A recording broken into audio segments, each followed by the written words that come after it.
Well, good evening, everybody. This is Kyle Wiley here live on the Kern High Network at kernhighnetwork.com. Very, very excited to be here tonight. I have two very special guests that are with me. We are live, first time this year. We're doing some wrestling here at Frontier High School. And as our guys help out, Coach Pope, are we good? Yeah, what an exciting night. All right, just making sure your mic's ready to go there. Tonight we are live at Frontier High School, and we have an exciting Southwest Yosemite League duel between the Frontier Titans and the Bakersfield High School Drillers. Let me bring in our special guest tonight, starting with the legendary, and I say legendary, coach of Stephen Neal, head coach, former assistant head coach at Cal State University at Bakersfield, two-time All-American in his time at Cal State University at Bakersfield. Actually, two-time. I make sure to get it on there. You told me before that. Coach Darryl Pope, and I also have with me wrestling insider, Cal State University at Bakersfield wrestler as well, longtime head coach of the Foothill Trojans, and that is Brad Holt. Gentlemen, welcome tonight. Thank you for having us. It's great to be here. Absolutely. Coach Pope, what can you tell us just a little bit, about wrestling in Bakersfield? And I'm really going to challenge you a little bit, kind of go off the cuff. When we have some time here where we can discuss that. But as we look at these two teams, we have BHS ranked number 6 currently in the CIF Central section, and Frontier ranked number 7 in the CIF Central section. But what does the sport of wrestling mean to the city of Bakersfield, and what have you seen throughout the years? Well, wrestling has basically put Kern County, more specifically Bakersfield, on the globe, on the map. You talk about all the legendary wrestlers in the sport, and I'm talking about the legendary wrestlers that ever walked the planet in wrestling. Yeah. Names that come to mind are guys like Dan Gable, John Smith, David Schultz, Olympic champions, world champions, legendary coaches. Guess what? Dan Gable has been in Bakersfield. John Smith has been in Bakersfield. Dave Schultz has been in Bakersfield. Stephen Neal, 3-time Super Bowl champ, 1996 world champ, he has been in Bakersfield. They didn't come here for basketball. They didn't come here for tennis. They came here because of the sport of wrestling. So when you talk about wrestling in Kern County, it's a big deal. Absolutely. And Brad, kind of looking at these teams that are going on, what are some previews that we should look forward tonight, especially as we're looking at this is the year I think that Frontier thinks they have a chance to beat BHS. They haven't beat them in league ever, so this is their year. They think they're going to have that. What are some of your thoughts going forward? Yeah, this is big for Frontier. This is, I think, their opportunity. Obviously, last year they placed a little bit higher than Bakersfield High School in the Valley Championship tournament, at the Masters, at the state tournament. But this is different. This dual match is a different beast. This is like one-on-one. I line my 14 toughest guys up against your 14 toughest guys, and we're going to see who's better. And up to this point, no one's been able to knock out BHS for years. I mean, they got that tradition, the history. Frontier, with what they started when the school opened, with Kurt Moore, building that tradition. This is kind of the fruition of his youngsters that he started. So this is their opportunity. This is a big night for Frontier. Yeah, absolutely. And you talked about the legendary, I'll say this, Kirk Moore becoming a legend in his own right as he went to the University of Oklahoma and wrestled this summer. Kern High Network, as we're really putting it together, we did a little flashback Friday and we saw some Kirk Moore from Foothill High School under Purdue. Purdue. Yeah, I went to Purdue. I'm sorry about that. All right. Didn't want to offend any, didn't want to offend anyone out there. Someone else with Oklahoma on my mind, but goes to Purdue and then coached at Foothill by Alan Paradise, who has his hand in the wrestling world too, as well as he helps run the CIF State match here at Rabobank Arena and all that as well. But we're excited. We're here tonight. Festive atmosphere, the who's who of wrestling in Kern County.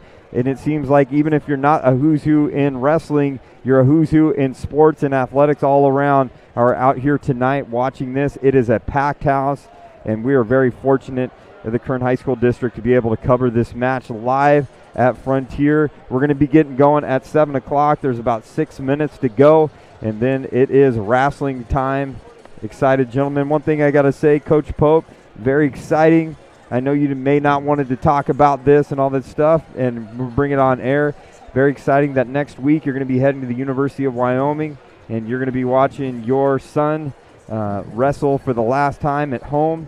And it's going to be senior night, and you're going to be able to see that. And one thing that's inspiring to me when I talk to you about it is he's put in 5 years in that room, and as a redshirt freshman, then he's able to do it in 4 years of just battling day in and day out. Tell us your thoughts about the exciting time that you're going to have next week with your family.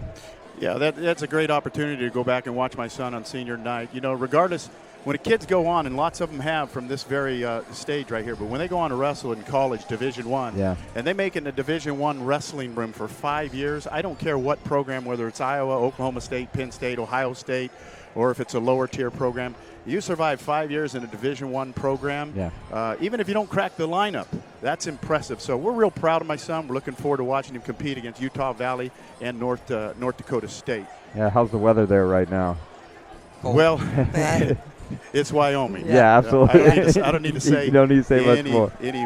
So, little Kyle, I can tell you this: when we were in college, I remember Kyle running around the wrestling mess at Cal State. He must have only been 5 or 6, but to see that he's already a senior at Wyoming, time flies. But great for him. He's putting together a great year, and blessing to have him over there is this tribute to Coach Pope and his family. Oh yeah, absolutely.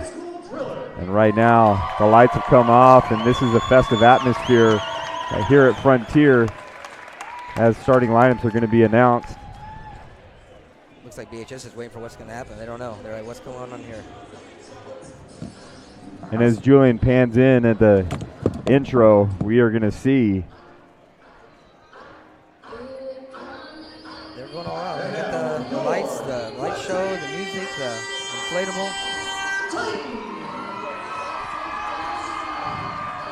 And here come the Frontier Titans, where they are running right in front of BHS. And, you know, talk with coaches. Frontier is kind of the team right now, kind of hot. Even though BHS may be ranked above, talked with Coach Varner before. He says, man, Frontier is awfully talented, and they're also young, too, as well. So they even say they may be even better next year looking at it. So exciting to see them run out here. The interesting thing about this dual meet is, as you mentioned earlier, Bakersfield High School has never lost to Frontier since Frontier opened its doors in 2006. And in fact, Bakersfield has never lost, or the last time they lost to a local team, do you know who that? Let's challenge our colleague here. Absolutely. I know this one. Brad Hull, former coach of Foothill High School. Can you tell us the last time the Drillers lost to a local team in a dual meet? Might have been when I got lucky one night years ago. Yeah, but that's a testament to BHS and their history. I mean, we had a good night and matched up well, and it kind of reminds me of tonight. I mean, that was our opportunity. This is Frontier's opportunity because it doesn't come very often. You got an opportunity to knock off a team like Bakersfield High School in wrestling, that with the tradition and all the hammers they always have. So this is big. I don't know if more pressure's on Frontier or more pressure's on BHS tonight. Yeah, what a night that was, though. January 2007. Correct? Wow. Yeah, when Coach Hull and the Foothill Titans. The Foothill Trojans. Got to get on it, knocked off the Drillers. And since then, the Drillers have been on a streak. But something tells me tonight it could be in jeopardy. I can tell you, too, probably the best days or evenings of my coaching career was one night when we knocked off BHS. That was always something I was shooting for in game reports. And then when I found they changed the leagues, and I was like, this is great. Now I don't have BHS in my league anymore. And I'm like, hearing the ways, I was like, this is nice. But the rewarding factor of taking down the giant, and kind of David and Goliath look at that. One thing about BHS, I mean, we got to be able to mention it. One thing that's kind of hurt them is they had a legend in their own right last year, 2-time state champion, Devontae Dimison, who's wrestling at Arizona State. And, when you have those once-in-a-generational type wrestlers that come through your program, it's very, very tough to duplicate that the very next year to look at that. So for BHS, they're young. You look at 220-pounder. You got a looks like they may have changed it up, but BHS looks like they have Justin Darter, I believe, is a freshman at 220 pounds. And so they got that 120-pounder, this freshman, too, I think, this tough. So fourth in the valley. Would you please rise? So as we always do, we're going to turn off our mics, and we're going to honor our flag in the singing of the national anthem or the recording.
And welcome back, everybody. Kyle Wiley here with Coach Daryl Pope, Coach Brad Hull. I'm honored and humbled to be with you guys. You guys are going to help lead this broadcast tonight as you guys know all the wrestling ins and out. I'm just happen to be an athlete that may watch a little Ric Flair. Oh, I can't say Ric Flair in front of you guys to look at that. But just happen to enjoy what we did last year. We picked up a lot of steam, you know, with the Kern High Network, and enjoyed having you guys at the SWYL finals as well as the Masters last year, and we're going to continue to build on it this year as the starting lineups are announced right now. At 113 pounds from Frontier High School, Noah Osuna. 113 pounds, we have Noah Ozuna of Frontier.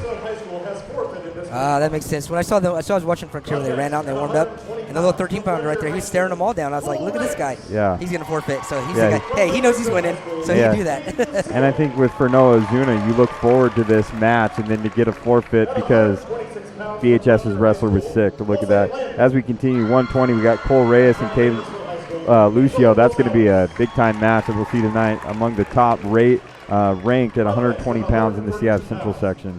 Yeah, I'm interested to see that kid wrestle. I also thought maybe they might bump Ozuna up. Yeah. I thought maybe Frontier do that. But Andrew Blomoff, definitely one of the top in the Central section as well. So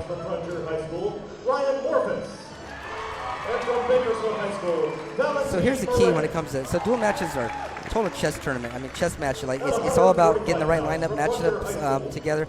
But you're looking. So here's what it boils down to. Basically, you have guys on Frontier's team, guys on BHS team. They're gonna win. I think BHS has 3 or 4 guys on paper. They're gonna win. Frontier has 3 or 4 guys on paper. For sure, gonna win. It's gonna come down to those other 3 or 4 matches. They can go either way. They're really gonna be the determining outcome of this dual match, really. And as we go through this broadcast, Coach Pope, is there some guys out there, some matches where you just kind of coin flip it up there and you look at what are some of those weight classes that you're looking at, or kind of the decisiveness in these victories? As Coach Hull said, there's going to be some that are obvious wins, but what are the ones that are going to be a little bit more tightly contested tonight? Well, I think we've got a number of guys out there, and we'll talk more about it as they come up, but highly ranked in the Valley, also ranked in the state. Frontier has 6 returning state qualifiers. Wow. That's amazing. Yeah. And then you look over on the driller side, they've got some returning state qualifiers. And so anytime you have a state qualifier going against a state qualifier, that's going to be a good one. You've got a few of those coming up. So you got Jacob Dorado and Ty Shepard announced at 195 pounds. From Frontier High School, Matt Hernandez. And from Bakersfield High School, Justin Darter. Matt Hernandez and Justin Darter. That one could be a determining match right there as well. 220 pounds. You got a freshman. See what he can do in the big limelight right here. Grant Bryant of Frontier rounds it up for the heavyweights. And you got Josiah Hill for BHS too as well. We have wrestling underway right now, ladies and gentlemen. it's not that often that when local teams go against each other that it's competitive. And so dual meets from time to time. It's not a great crowd. It's not a big deal. There's not a big lead up to it. But tonight, this is going to be a good one. Absolutely. Looks like some captains are going to come out in the center. Even. It looks like the match that they're going to do a coin flip. It looks like you want to go after even on this one. So what they're doing, they're going to flip the coin. Then who gets the determining second round pick, their choice. So being that there's a forfeit, you don't want that match. Yeah. So that's going to be an odd number match, I believe. So both these teams are going to try to flip the thing. They're going to pick even number matches. Second match, fourth match, sixth match. And we're trying to find strategies you guys talked about. So when you give up that forfeit, Coach Varner's got to work that much harder because you're giving up 3 points on the board right there. So you got to figure out. Actually, forfeit, as Coach Hull pointed out, is actually 6 for the team. So that's could be as much as a 12-point swing.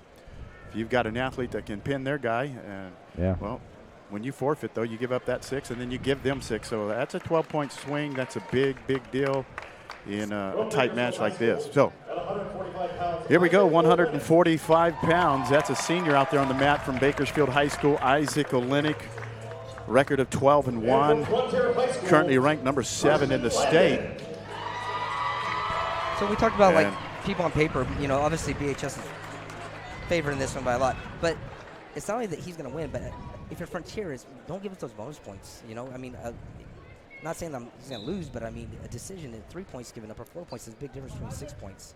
So you got to wrestle smart, you got to wrestle tight, you got to not give up any points. Out there for Frontier, that's Christian Landon. He's a freshman, record of 14-6, and he's got his job cut out for him. He's going against a senior for the Drillers. Olynyk, no stranger to this sport. He placed in the state meet as a sophomore at 106 pounds, but he's a big boy now at 145 pounds. Olynyk on the board early with 2 points. Coach Pope, you remember when he was just a little scrawny guy, right? He was over there trying to lift in the gym. I remember seeing him all 105 pounds over there. Yeah, he was actually freshman year underweight. Yeah. It was not an issue. 106-pounder that probably weighed all of 90 pounds soaking wet. But he's worked real hard in the weight room, and now he's a 145-pounder, and I think you're going to see him grow even bigger in college. Could possibly be a 167, 177-pounder. Definitely has a frame. Landon on the bottom, Olynyk on top as they reset to get going. I believe Landon comes from a family, long history of family wrestlers from Wasco, Landon family. Sounds familiar. He's wrestling good right now, just staying in position, trying not to give him any points. Well. Oh, Olynyk with that half Nelson drives him over. He's got him in trouble. That's what they needed. And there's the fall for the senior driller. He'll do well this year. Earlier in the year, at the Rumble for the Rig, he beat 2 returning state placers. He beat the number 2 ranked guy in the state, the number 5 ranked guy in the state. But then he hurt his thumb, so he's been out. And that's why the record of only 12-1. So, but he's getting back in shape, and you'll see him at Rabobank. Sometimes that can be a blessing when you sit out and you're recovering. You don't that wear and tear of the whole season can get to you. So he's come out fresh and he's looking good. That makes up for that forfeit. Frontier High School, Next up, 152 pounds for the Drillers. That's Adrian Gonzales. He's a junior, record of 22-11. Ranked number 2 in the Valley and number 15 in the state. And for Frontier Titans, Andrew Carter, a senior with a record of 26-8. And the coaches tell me that Carter for Frontier, he is a fighter. This is going to be a good one. 2 evenly matched guys. Gonzales has been wrestling all his life. You're going to see a matchup between strength, and Carter's going to come forward straight at him, use strength, try to slow him down. You're going to see Gonzales, who's been wrestling all his life. Brother was a BHS wrestler last year. Believes at Adams State now. He's going to try to do a lot more technique and stuff like that. Brother wrestles for the legendary Jason Ramstetter, a CSUB wrestler who coached at Adams State, and that's where Gonzales' brother is. Gonzales is a returning state qualifier. Yeah. Very good on his feet. Is he a junior or senior? He's a junior. Junior, yeah, he's young, yeah. He's in. Yeah. He got 2 more years of him. That's nice. Very good on his feet, and you see some of the skills there. 2 points for the takedown for Adrian Gonzales. Very, very interesting. You guys are talking about families and talking about just this sport of wrestling. I think more than any other sport is passed down over and over. You're wrestling families, and it's just part of the fabric and the DNA of these kids out there. Well, when you look across to the coaches in both corners, you got Andy, you got Lomas, Cal State guys, Frontier, Carlo, Hurt. So Carter's doing a good job of sitting out. He sees it pop up. He's doing a good job sitting on his base. Just need to get to his feet. Carter's a fighter. He's going to keep coming and keep coming and keep coming. That kid, he will not give up. You talk to the coaches, are real high on this kid just because of the fight that he brings to every match. And Carter with a 1-point escape right there. It is 2-1 right now as Adrian Gonzales is taking the lead in the first round, or the first period. One of the things that Carter needs to watch out for, and that is that Gonzales is really good on his feet, but he likes to throw. He likes to go upper body. So Carter, if he's smart, he'll stay out of that upper body tie. Yeah, he has the underhook. It's nice. Stay in there, control the head. So there's an interesting fact. Carter's dad's actually the dean over at Bakersfield High School. So I'm just trying to see, is he going for Bakersfield or is he going for Frontier tonight? Got to give a shout out to David Carter. Just saw him earlier right there. 6-0 right. 6-0 BHS leads overall, and in this current 152, it is Adrian Gonzales over Andrew Carter as we get into the second period at 152. Talking with the Frontier coaches earlier in the week, and they said an interesting thing about Carter is he has the best haircut in all of Frontier. He gets his haircut every 2 weeks. In fact, the coaches were telling me a story where practice ran a little bit long, and he got mad that practice ran long because it went into his hair appointment. Priorities. His kid. Nice. He's doing a good job on top. He's eating up the clock. I mean, he's not giving up points. He's keeping himself in the match. You would never know it, but Carter, he started wrestling in high school. Wow. Most of these kids at this level, they start 5, 6, 7 years old. Carter just started in high school, so.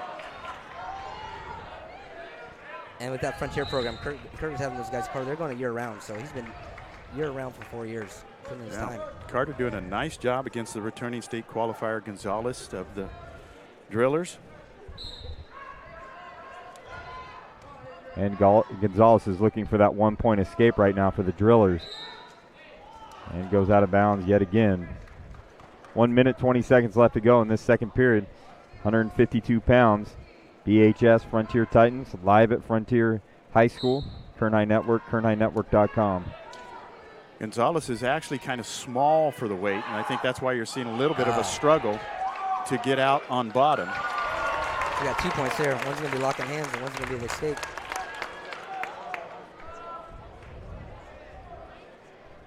I think the score is wrong. It should be 4-1. And they may have to adjust that score. Currently, it looks like it is adjusted to 4-2 as Gonzales retakes the dominant position. 45 seconds and counting left to go in this second period. He's going to keep that lock. Oh, needs to duck that leg. It's going to call stalemate maybe. Stalemate. And as Coach Hull says, it is a stalemate. Look at Andy. Andy's all over that score now.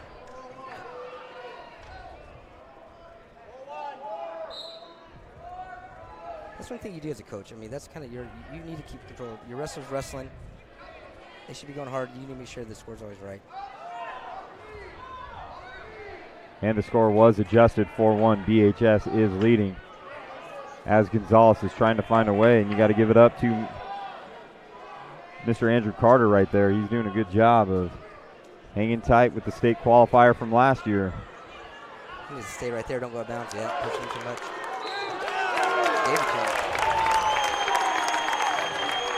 A nice little slide by there on the side of the mat. Picks up another takedown. Score's wrong again. I think the score is wrong. I think what's interesting, he's thrown up the green to match with the ankle Carter right there, but I think there's confusion right there of who they're throwing points up to and all that stuff, and that's why I think they're going with that. So. Right. I think the official may need to figure out what color wristband he has on his wrist right there. Switch wristbands or something, yeah. So score has been adjusted again, 6-1 right now, with 2 seconds left to go in this second period. I think it's going to ride out as we go into a third period, but kind of separated himself a little bit right there was Adrian Gonzales as he takes a 6-1 lead over Andrew Carter, but Andrew Carter nonetheless is tough, and I think he's got to get this escape point and make something happen in this third and final period at 152 pounds. Or you don't have to do anything, just sit down there and wait and make Gonzales, because he's got to go for the major. Yeah. Every point's going to count. He needs to get a gap of at least 8 points. Right now he only has 6-1 as a 5-point. Okay. So the burden's going to become on Gonzales to either cut him, that's good for Gonzales. Now he needs to go after him. So that escapes right there, and as we talk about, that forfeit's going to come in handy. Every single match that we have on there, that forfeit, they got to make up those points right here. Nice, very nice high catch by Gonzales, but like I said, Carter, he's a fighter. Yeah. He's not going to go down easy. You've got to go right to your finish if you want to score on him. And Carter may. Get those hips back. Shove that head down. Trying to break that lock, go behind. Gonzales sits him to his hip, hooks the elbow. If he can roll him up here and get him in trouble, the idea is to roll him to his back, and he's got him there. He's got him in trouble. 1 minute. 1 minute to go. 2 points awarded. Cut him. You better cut him. To Gonzales as he's pulling away 7-2. 50 seconds and counting. Coaches realize it now. You got to cut him. Yeah, in a dual meet like this, it's not necessarily the win that you're looking for. You're looking for those bonus points. So you want to win by 8. You get that. Then you're trying to win by a tech. And always looking for the pin. Those extra bonus team points come in handy. Carter with the escape. It's now 8-3. He's going to hit a duck. And Adrian Gonzales seemingly pulling away as we near the 20-second mark. Cut him again. Cut him. You better hurry. 2 more points. Press sharp. And the clock stops. 15 seconds. 10-4 right now. Adrian Gonzales in cruise control. If he can get a takedown, that'll be the 8-point difference. He needs a takedown with 10 seconds to go. Spinning around behind. Nice. Carter with that lock. And 5 seconds in counting. And he's not going to get. No. Carter was a good match. And that was a great match you talked about, but like I said, strategy. And I'm always going to keep going back to the forfeit. I mean, that's an easy 6 points that was taken off the board for BHS and awarded to Frontier. So that was nothing gained. And Adrian Gonzales gets it right there. You're trying to pick up that 6 points every time you can get it. So 1 point here, 2 here, 1 here, adds up to 6. So on paper, that was going to be a 3 for Bakersfield High School, and that's what it ended up 3, where it could have been 4. You know, could have got 1 extra 1 or 2 extra ones. So I was really impressed. Carter, the less experienced wrestler, but fought hard, hung in there, and great match. Next up, 160 pounds for the Drillers. That's Jared Priest. He's a sophomore, 24-10 on the year, number 6 in the Valley, ranked number 20 in the state. And for the Titans, a junior, a record of 23-9. He's ranked number 4 in the Valley, currently ranked number 18 in the state. That's Max Aguirre. So another very well evenly matched. We have number 6 and number 4 in the Valley. This should be a dandy one, folks. Yeah, absolutely. Jared Priest come from a line of athletes in the family. His uncle, Ron Priest, is the assistant principal at Liberty High School. And Carrie Priest is a teacher at East Bakersfield High School, and they all do wonderful things. Very athletic family. So his dad also helps out with the junior drillers. So his dad's involved in helping coach the wrestlers. Sounds like they found the right sport, huh? Yeah. And speaking of family, Jared Priest grandpa is Gene Walker, and folks that have been around for a while. South High Rebel, baby. Yeah, there we go. Longtime South High Rebel coach, now retired, but that's Grandpa Gene. Yeah. I like that you bring up, Gene Walker. I think of, what makes these wrestling programs great is the stability of coaches that you have here. And you look at South High, they've had 5 wrestling coaches in their history. So you look at Frontier 1, BHS, just a handful. You can name them on the palm of your hand. So. That's a nice little scramble. Getting a roll, but still no control yet. Nice little scramble going here. Aguirre in on that high crotch. And Priest putting up a fight. It's going to be a good job by Max Aguirre. Look, if he can get there, switch up to a double, step up, he'll be in position, but he's trying to get stalemate. Up. Talking with the coaches earlier in the week, and they tell you Aguirre is very, very strong, and you can see it with that grip on that leg there. I don't know. I don't know about that one. He stepped in the hole, but he wasn't broken down to the hip. And I still think the officials got the wrong wristband because they're saying Titans too. Well, actually, they fixed it again, but got to pay attention to the score up here. He got 10 seconds to get away. He needs to get 1. It's big. Kick, run. Good move by Priest, able to hold on. 3, 2, and 1 as we wind down the end of this first period. But it looks like a point. Oh, he gave him 1. He's going to go ahead and give him, and you can tell Varner doesn't like it, and I'll tell you why. I have to agree with him because the time ran out, and then the referee holds up 1. I think if he was holding up 1 before the time went out, you might have a. I don't think it's going to get changed. And they're looking at 2-1 right here. I agree with Coach Pope. I don't know if that was 1. Looks like he never broke away from him. Coach Franciotti from Frontier, looks like he's got a concern about perhaps an illegal hold, maybe grab the toe or something. It looks like he's arguing. Valiant effort to try and get away, but valiant effort by Priest to hold on and try and not give up that point and go into the second period up 2-0. Yeah. But it looks like they're going to give the escape right there, and it's 2-1 right now. They upheld the call, which they're still going to give him 1 escape. Yep. Priest for the Driller, very dedicated wrestlers, very, very dedicated. This kid gets up every morning at 5 o'clock and lifts weights. It's hard to find a high school wrestler that's that dedicated. Wow. You see it in college often, but at the high school level, a kid getting up at 5 a.m. every morning to lift weights, that's dedication.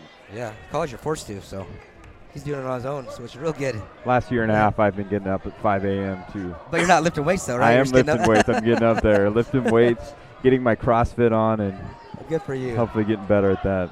That's good. Hey, Priest is impressing me. He's a good one. So is next to you. Look, there you go. Nice. 2-2. And it looks like another escape right there for Aguirre. 2-2 right now, 1 minute and 30 seconds in the second period. That escape point could be the determining factor of the match earlier. Nice. And out of bounds. 2-2, we're at 160 pounds right now. Very excited to have you with us on the Kern High Network, KernHighNetwork.com. Packed house at Frontier High School for exciting Southwest Yosemite League wrestling. Here with Coach Pope, Coach Hull. Offer great analysis. Appreciate it, guys. Shout out to whoever does the section rankings. Like we mentioned earlier, Priest number 6 ranked, Aguirre number 4 ranked, and what do you know? It's 2-2. Very evenly matched. The coaches tell me that they'd like to see Aguirre for the Titans. They said they'd like to see him have a little more confidence out there. Yeah. And on the other hand, for the Drillers, talking with the coaching staff there, they said Priest, they'd like to see him open up a little more.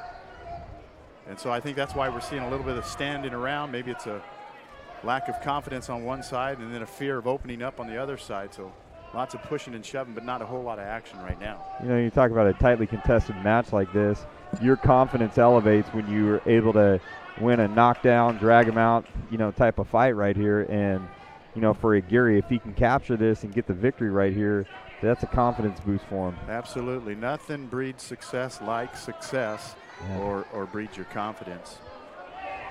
It looks like definitely Priest is going after him, but he's not really opening up on his shots. The good thing about this match is you're probably going to see each other next week in the league finals with being both highly ranked. But so you got to take something from that too. Both of them seem like good wrestlers, just no one's really taking a chance. I think it's kind of that fear of not wanting to lose instead of going out there to wanting to win.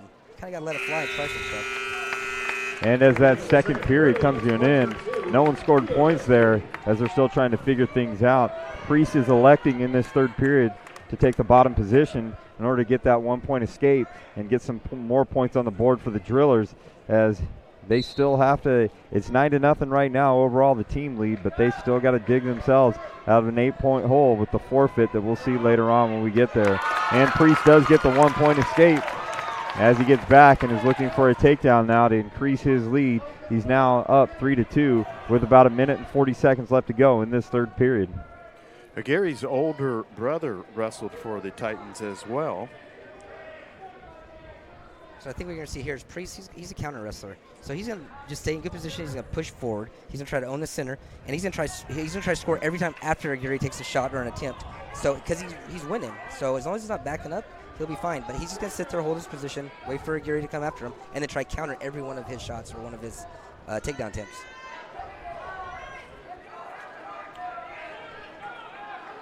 And as we're nearing the minute mark, still leading, Jared Priest, Bakersfield High School with 3-2. He's in there. Aguirre in on a double leg. Can he finish? Priest has that back ankle. Yeah, shove the head down. Nope. Nothing yet. Crowd wants to. It's not two. Oh, there it is right there. He's And a reversal. Looks like they're not calling anything. He's a hook that bottom leg and he'll get two. And Aguirre's holding on. Priest is holding on. Everybody just seems to be holding on for dear life right now. There comes that crossface that might be over now. If he gets that crossface deep enough and can break the lock, he can spin around behind. Aguirre's not letting go, though. There's some of that strength. That's some of. That's two. 2 points right there. And the crowd on the BHS side raising up 2 points to go along with the official. 10 seconds on the clock right now. And Jared Priest barring something epic by Aguirre. We've seen epic here. And as the time wears down, it is going to be Jared Priest taking it home to the BHS Drillers in a very, very well-wrestled match right here. Got to give it up to Max Aguirre, and you got to give it up to Jared Priest. for the guts they took in this last matchup we just saw right there. Minor upset there with Priest, the number 6 rank athlete in the Valley, upset number 4 Aguirre. But that was a great, great match. And that's one of those swing matches you talk about where it could have gone either way. So that's a big win for the Drillers. That is. It's going to be interesting to see if the Frontier Titans can knock off the Drillers for the first time in their storied 11-year wrestling history. Next up at 170 pounds for the Drillers, Jordan Annis. He's a junior with a record of 20 wins, 7 losses, and he is currently not ranked in the Valley rankings. And on the other side, this kid's a good one. He's got a stud right here. For the Titans at 170 pounds, that's Trent Tracy. Trent's a junior, record of 31 and just 3 losses. He's ranked number 4 in the Valley.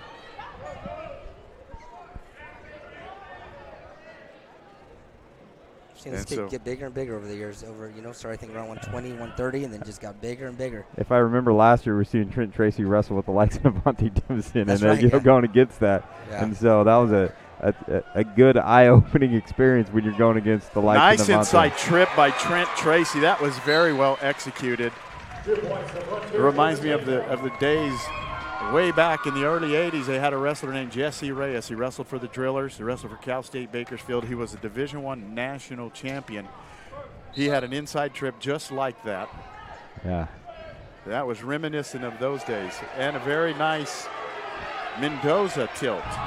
Stop it. That's elbow tilt.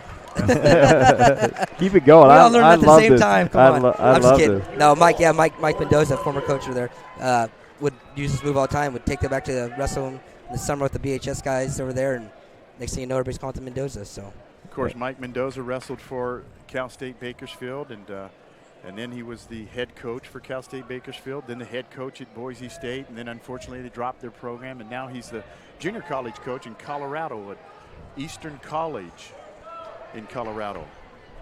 Right here we have Trent Tracy dominating early, up 5-0 with 45 seconds left to go in the first period. And guys, right now, looking at the eye test right here, Trent Tracy is in complete control, as Annis is very little that he's been able to do in this first period. Yeah, he's just going to keep on working him, trying to soften him up, and then he's going to look for the pin when it comes. You shouldn't try to rush it. Just keep building up your points, keep wrestling. The pin will open up eventually if it's there, and that's when he needs to capitalize and work on it. Frontier coaches will tell you that on top is the favorite position of Trent. Very good on top, as we saw with that tilt. And now we're going to get a fresh start back to the center. The interesting thing about Trent, he's an avid hunter, a very avid hunter. Coaches tell me that he's currently trying to eat his way to heavyweight. I'm doing the same thing. It's not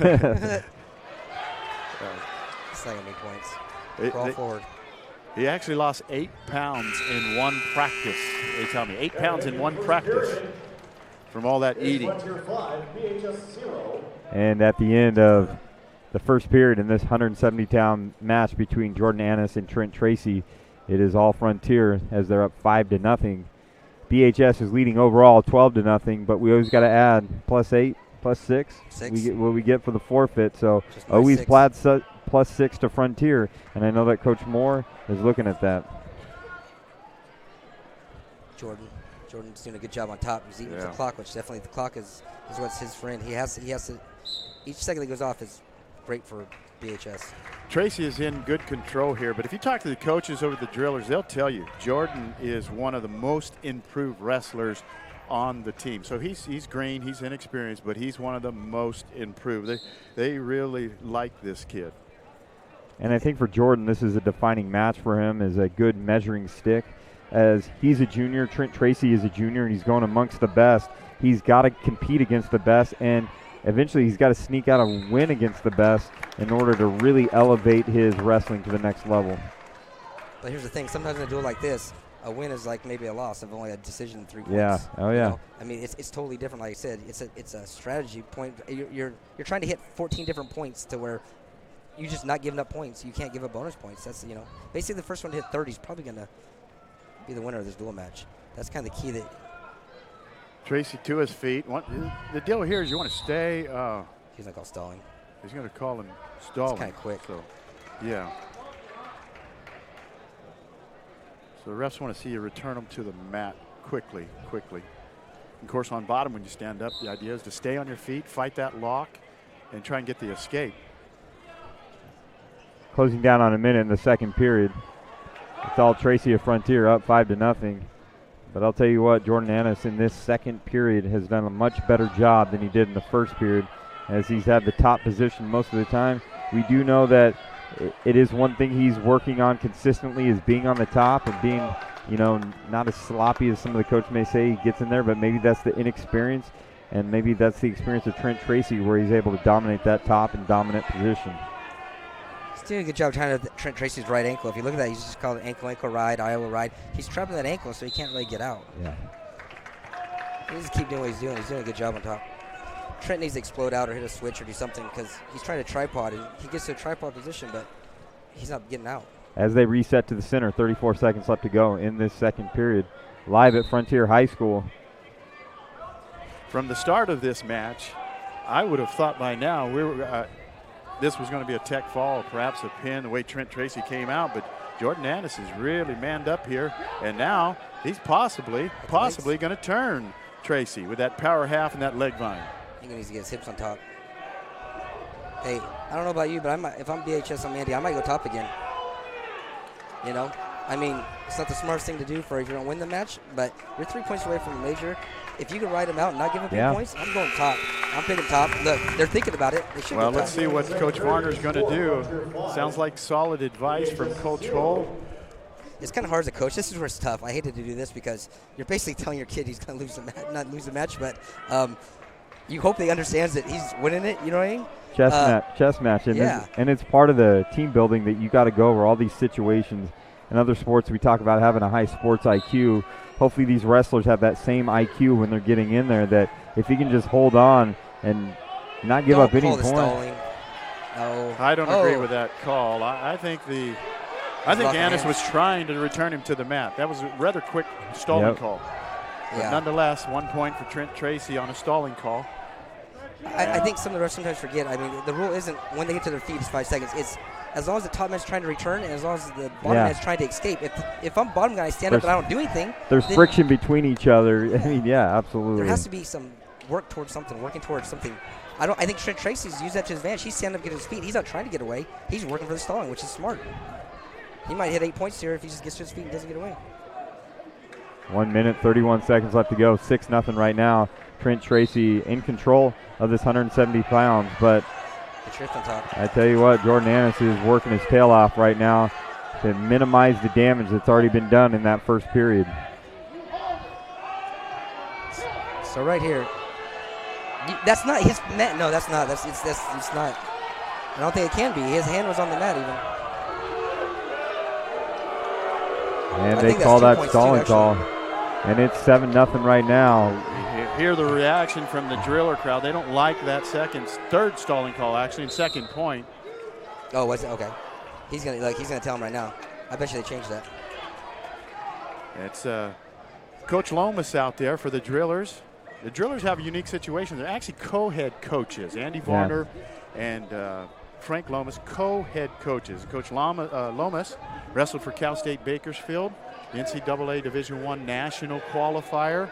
Great wrestler in his own right. He's not conferring with other ref. He didn't even ask him. So maybe I'm wrong. Is that kind of a new trend that we're seeing a lot of co-head coaches? I know Coach Pope at Cal State, you were very, very involved, almost like a co-head coach, even though you were the assistant. Is that kind of a thing in wrestling as we see going forward? Two sets of eyes on it. Usually in other sports you have that dominant figurehead, but we're starting to see Frontier do that, BHS do that, different wrestling programs do that in high school. Frontier actually did it the last 2 years, co-head coach, and then now Carlo Franciotti is the head coach.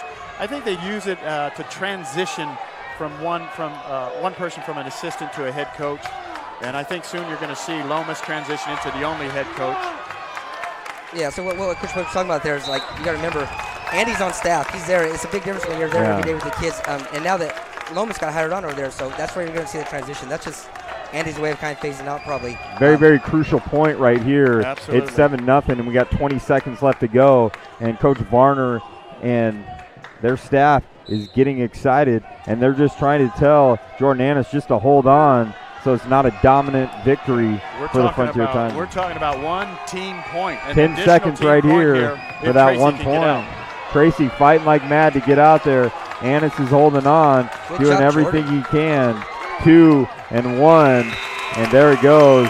And the BHS crowd is happy with that because I think they understand the ramifications of that, of only getting 3 points instead of the 6. If you think about it, he rode him for 4 minutes. He rode him the whole second round. He rode him the whole third period. He really gave up 4 points. The other ones were, I don't know if I agree with some of the other ones. Yeah. But to keep it that's pretty good. Tracy was a huge favorite on paper, so to get away with 3 team points on that loss for the Drillers, big.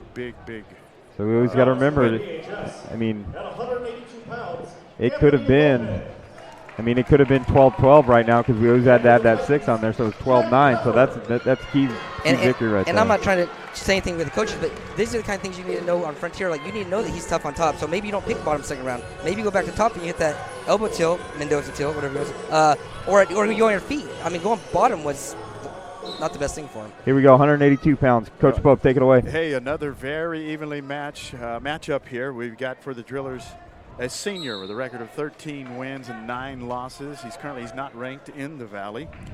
And for Frontier Titans, a junior with a record of 15 and 11, Jack Pafford. And so for the Drillers, by the way, that's Anthony Lopez. And Lopez with a quick takedown.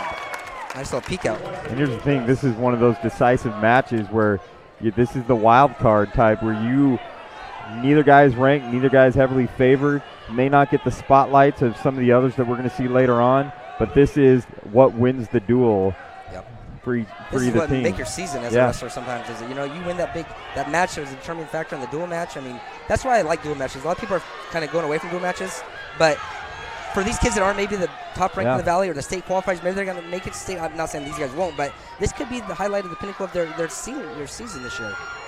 Absolutely. From a fan standpoint, a lot of times these matches are the most exciting. You got 2 wrestlers relatively inexperienced, but very evenly matched, and sometimes they provide some of the best entertainment. Pafford with the 1-point escape, as it is a tight matchup right here. And as you said, is you got 2 of these guys that are in the wrestling room every single day, may not get the pub or the love or even the ranking.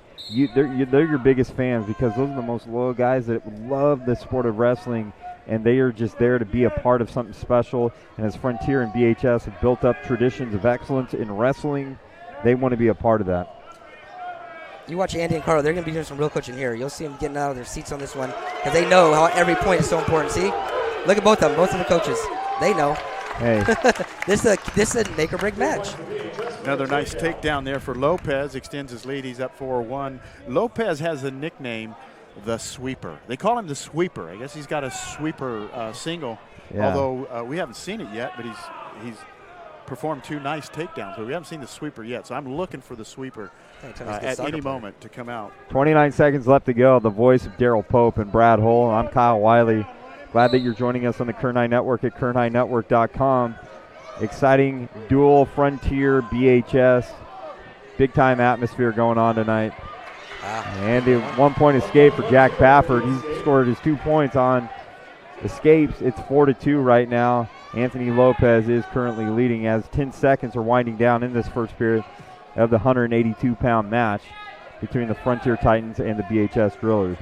I can't imagine what these 2 individuals are feeling right now, because you look at the Lopez for the Drillers, he only started wrestling as a sophomore 2 years ago. Wow. And you look at Pafford for Titans, he started wrestling last year. So they just started wrestling a couple years ago, and they're out there under the spotlight, a big crowd, a big duel. It's a big deal. That's great. Big time programs. I mean, you look at all that stuff, they look at that. It's not like, don't want to marginalize the other schools, but when you have 2 Bakersfield schools that are 6 and 7 in the Central Valley, and then down towards the bottom 10, 11, I think we have Centennial and the likes of those in there. I mean, you have 2 big-time talent that are right here, and we saw last year in an SWYL kind of little mini tournament type thing, these 2 teams absolutely dominated everything about it. So. Well, this is the great thing, is this is their time to shine. This is their time to impress their teammates. You know, the person you look up to, the state medalist on your team, that guy, because you have an equal say or an equal part in the determining factor of what's going to happen. So they're trying to perform for everybody, the families, the team. And Pafford, who is best friends with the escape, it gets another point on escape, and it's 4-3. Lopez is still leading this 182-pound match between the Drillers and the Frontier Titans. Look at Kurt jumping over there too on the behind the thing. Just can't stop coaching, huh? That's what tough. Oh, nice single. Hasn't scored. He's gonna give him a fling in the mat. Watch. Yep. That's not fleeing. I don't know if that's fleeing the mat either. That's getting out of a thing. You know, the clock's been running too. The clock's running too, so I don't know. Clock's still running right now. Yeah. And they got to make adjustments. It's still running. And you hear the boo birds that are coming out. So now another coach needs to get on that. They probably don't even realize that that's 10 seconds. It looked to me like he kicked out of the single, but as soon as he kicked free, he turned and faced him. So I don't agree with the call. I don't think it was fleeing the mat. No, it wasn't.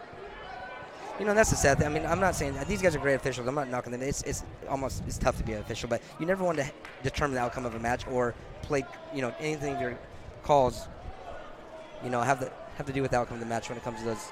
So that's referee Johnny Monsavias making that call. Way to call him out. I don't know about that one. You're going to stick. But, hey, that's Coach Pope. You can go there you want, buddy. you got Coach Pope right here.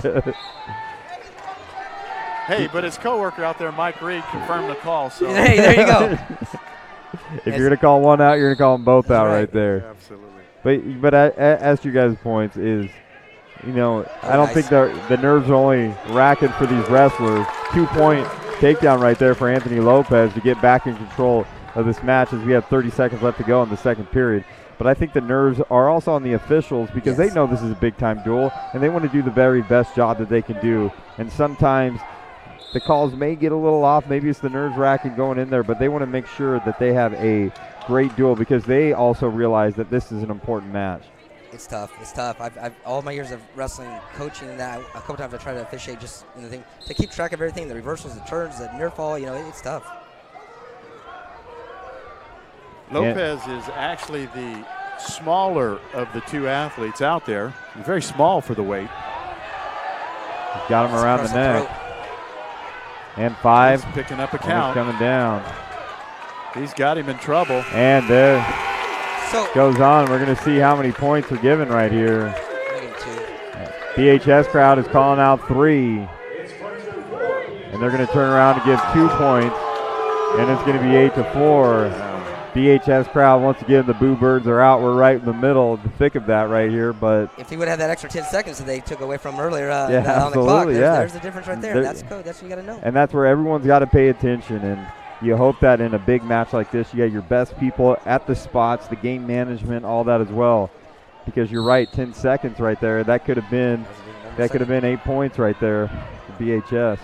Nonetheless, as we're in the third period, it is 8-4. Anthony Lopez is over Jack Pafford in this 182-pound match. So Pafford, the strategy here is he's got to turn him. He's down by 4. He needs to turn him. If he can't turn him, he needs to cut him and go on his feet, try and take him down to his back. But you saw the stall warning there. Very quick tonight. These boys standing up. If they're not turning right back to the mat right away, they're getting that stall call. It's that fast 5.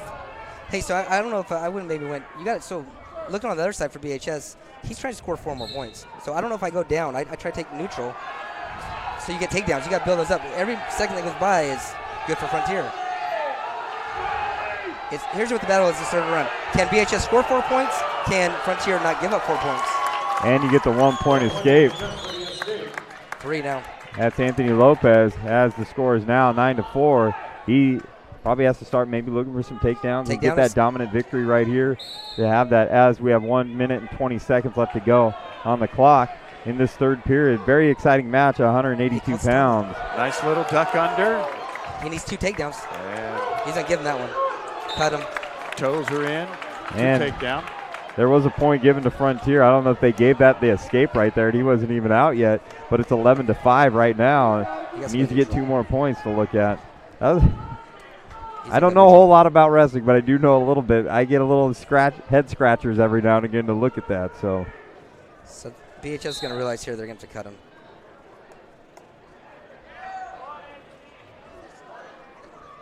And Anthony Lopez. Look at Andy. He's counting right now. You can tell. We need to cut him. If I'm Frontier, I'll stay down there. Nice. That's good. Pafford with a nice little cutaway. Don't shoot. And the 1-point escape. Pafford's an honor student. Very, very intelligent. Very good in the classroom, the coaches tell us. He needs to stay in good position. He's just giving up points. He has to stay in good position. He needs to get escape. And there's the 8-point difference right there. So that's a matter of 1 team point. If it holds, and it looks like it might, he's got a cradle locked up. They may have to check the score, and I think they missed the 1 point on there, so I hope it's 8 points. But I think the escape where you told him to cut him on there wasn't given on the board. I was watching the board as they gave it to him, so I don't know if they're going to go back and check that and score check it. But as 10 seconds come on, we see that Anthony Lopez is in control of this. Frontier has to get away. So Pafford, he has 10 seconds to get away to help his team. It would be a big win if he can get this 1 point for his team. He's doing this one for his team to not give that extra bonus point. And I can't hear the Frontier side, but I'm wondering if they're thinking the same thing, if this is a score malfunction. But Anthony Lopez is going to cruise to victory right here. And barring the score that they have right here is 13-5. So we'll take a look at the official score that comes up here. Anthony Lopez, though, with a big-time victory for the Drillers. So at this point, we've had some very evenly. And they're going to give the 4 points right there. So it appears that the evenly matched 6 points bouts of the night have gone the Drillers' way. And all these swing matches so far are going the Drillers' way. That's what you need. And our team score is 16-3 right now. Jacob Dorado. Drillers doing a nice job picking up the swing matches. Coach Pope, we're at 195 pounds right now as we're getting to these bigger boys. That's my favorite. Maybe I'm a bigger guy to look at that. I know you were a monster in your day and all that stuff too as well. What can you tell us about these 195 pounders? The big guys, they're very, very, very strong. This is where we start seeing a lot of power moves. So at 195 pounds for the Drillers, that's Jacob Dorado. He's a senior. Record of 10 wins, 11 losses. He is currently not ranked in the Valley. And for Frontier, Ty Shepard. He's a sophomore, the record of 15-5. He's ranked number 7 in the Valley. So on paper, the Titans have the advantage, but the Driller going to work early there. Yeah, Jacob Dorado with the 2 points early on. And he's bringing energy right now. He wants to bring it because he knows that Ty Shepard is ranked number 7 in the Valley right now, just a sophomore. But sometimes you got to respect your elders a little bit. So I think what it is, he used that momentum. He's pushing in on him, just hit a nice little throw by, jumped to the side and kind of swung him by, did a little throw by, got 2 points. And I'm getting a little tired watching Jacob Dorado pace back and forth right there. He may just need to relax just a little bit, save some of that energy as he's pacing back and forth. I think he's jacked up and he's energized, ready to go. I think that's like telling a caged cat to quit pacing. It's just not going to happen. He's ready to go, looking for some fresh meat.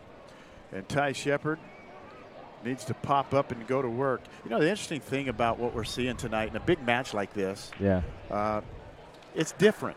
It's different. You know, some kids, they thrive in this kind of an environment. They love it. This is what they live for. Other kids, intimidated, and they don't go out there and perform as well as they're capable of.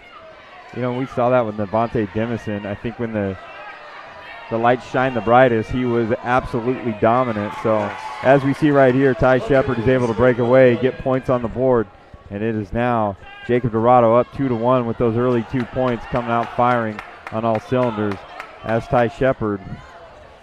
Dorado is one of the team captains for the Drillers, and I think he's showing why. Nice. Coaches tell me Dorado gives 100% all the time. Hard to not like a kid like that. 100% all the time. He's actually given up 20 pounds. Walks around about 175, and this is 195.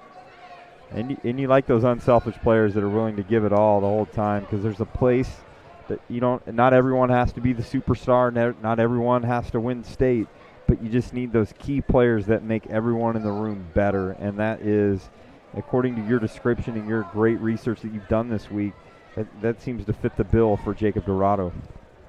He's a good one. Shepard, on the other hand, he's also a football player. He's quite the football player. I like seeing that combo. I'm not a fan of specialization. And, I want to say that out there. I just think that kids need to play multiple things and make them better athletes and all that. And I like seeing that a lot. I get it. I understand that some are committed and thinking long term, but I think of the likes of the LeBron James and the different people that are out there, even Michael Jordan playing multiple sports, working on different skill sets in other sports, definitely do help out here. And obviously he's a very good football player who's number 7 as a wrestler in the CIF Central section. And he's got a single leg on Dorado. 2-point dink down at the buzzer right there. Nice job by Shepard. Kyle, first you can't use a basketball reference in terms of wrestling. Okay, I apologize for that. You can't do that. We're competing with soccer and basketball all the time, so that's okay. No, that's good. But you saw what's there. He's strength right there. I think what you saw was Dorado. He was using. He stays in a position. He's always moving, which makes him a hard target to do anything, and that's where he scored his points at. He just needs to ride right here, and he still has the third round, so he'll be all right. I'm curious to see how Ty Shepard carries that momentum of getting those 2 points at the board. That can be a big shift in the momentum of this wrestling match, and we'll see how he responds. I think the difference is going to be conditioning on this one. I think if Shepard can keep up his conditioning, he should be able to beat him because his wrestling seems like it's going to be a little bit better. But nothing's harder than trying to wrestle with someone when they got a ton of energy and you're trying to slow them down and they keep coming and coming. Talking about the issue of football and wrestling and not specializing. Any football coach will tell you that wrestling makes you a better football player and football makes you a better wrestler. One of the prime examples is a guy named Stephen Neal. Absolutely. Wrestled for Cal State Bakersfield, 2-time national champ, world champ, 1996 world champ. Never played college football. Yeah. And after his wrestling career, he walked on the New England Patriots and played for 10 years. How do you do that? How do you not play college football and walk on and then protect Tom Brady for 10 years? And you talk to Stephen Neal, and he'll tell you, it was the wrestling that taught me how to function on the football field. How many of those Super Bowls did you end up going to, guys? I went to the one I went to a bad one. I went to the one when they were undefeated all year. What was that? And then they lost with that catch on the David Giants. Tyree. That wasn't a very good Coach Pope, how many have you been to? He played in 3, but I only went to 1. But interesting, the one I went to, New England Patriots beat the Philadelphia Eagles. Oh, okay, wow. I got a feeling history's going to repeat itself this Sunday. Oh, see that? Nice little throw by there. That's no points. No points right there. They're trying to get points. BHS, coach wants an explanation. What's going on? He has the wrong ref for that. That's the problem, though.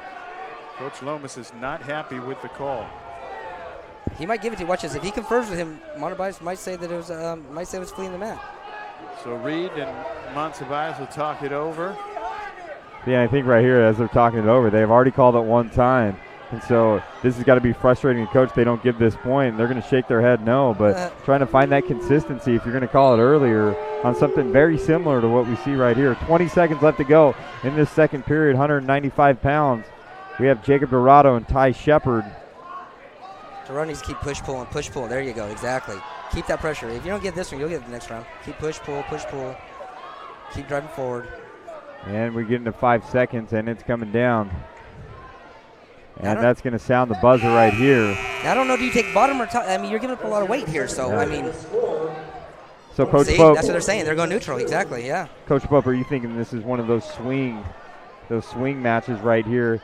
When on paper, it should look like Ty Shepard, and he's dominating, but, I mean, it's kind of this one where if you're BHS, I mean, this is a victory right here because on paper it looks like Ty Shepard should have absolutely dominated this match right here. Yeah, absolutely. And I think, again, this is the case I pointed out earlier. Dorado appears to me to be the kind of guy when the lights are on and the crowd is there, he's performing because he's doing a great job with Ty Shepard, who is clearly the more experienced. In fact, Dorado with another near takedown. Dorado can win this match. He most likely might win this match. He just needs to keep doing what he's doing, going forward, keep working those throw-bys, and I can see him tying this one up, cutting them, and then getting the stalling call. Stalling calls just start coming now, watch. The idea here, though, if you're Dorado for the drill, is you want to get a takedown early because a takedown and then ride him out, that's a tough one, and then to go into overtime, so you really need 2 takedowns. You want to take him down, cut him, take him down, and win it. But we're approaching 1 minute, and that's... Or you need to just get that stalling call right now. Build the stalling call first, keep pushing into him, even if you're not attacking, back him up, get your stalling point, and then hit the takedown for the win. We're nearing 1 minute. We're actually at 1 minute in this third period. And you hear the Driller fans calling for that stalling call. Yeah. So we're inside 1 minute now. So now you're probably looking at, I've got to get that takedown, ride him out, and beat him in overtime. It's tough to get 2 takedowns now. Or, like you say, get that stalling call and the 2 and win it by 1.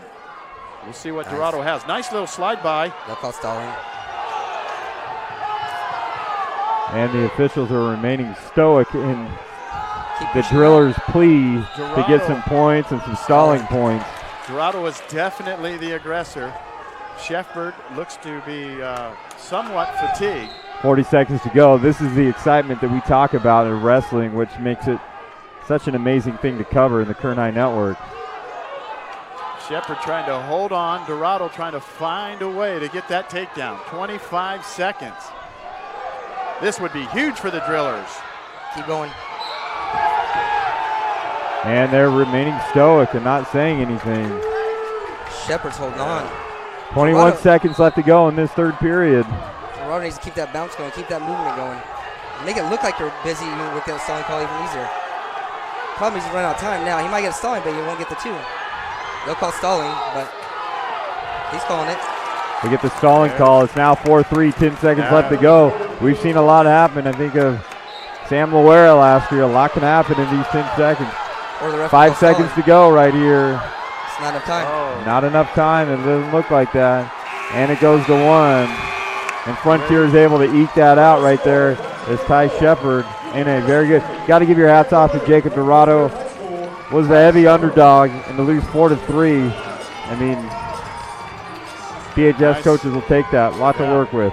Yeah, congratulations to Ty Shepard. Hung on for the win, but Dorado showed a lot of heart, and that was a great match for the fans. Yeah. Very competitive. You like to see that on paper. You know, one guy's the favorite, but then when they go out there, very evenly matched. Yeah. Fun to watch. Fun to watch.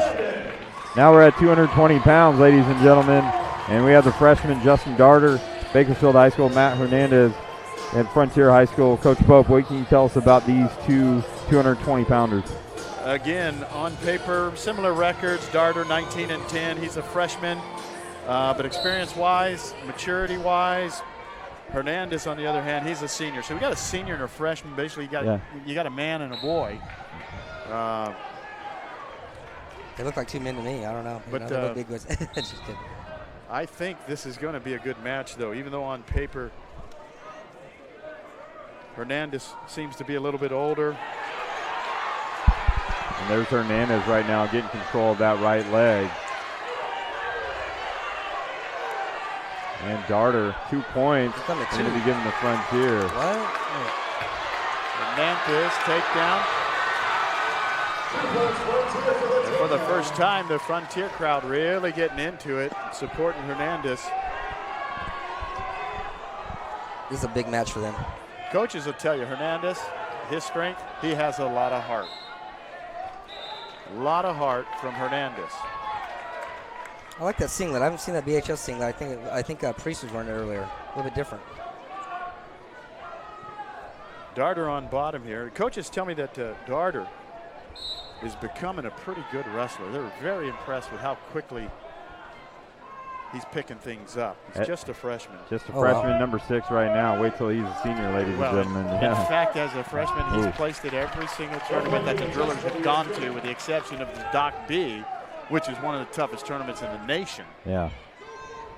But he's a big, good-looking kid. I tell you what, if I look like that as a freshman in high school, I'm still trying to look like that. Wow. Hey, that's going to be a good-looking heavyweight right there. Yeah, you keep absolutely. him, that's a freshman. You keep him going. And he's right. What is he ranked 6th in the Valley? He's ranked 6 right now. He's a freshman. He's a 4-timer.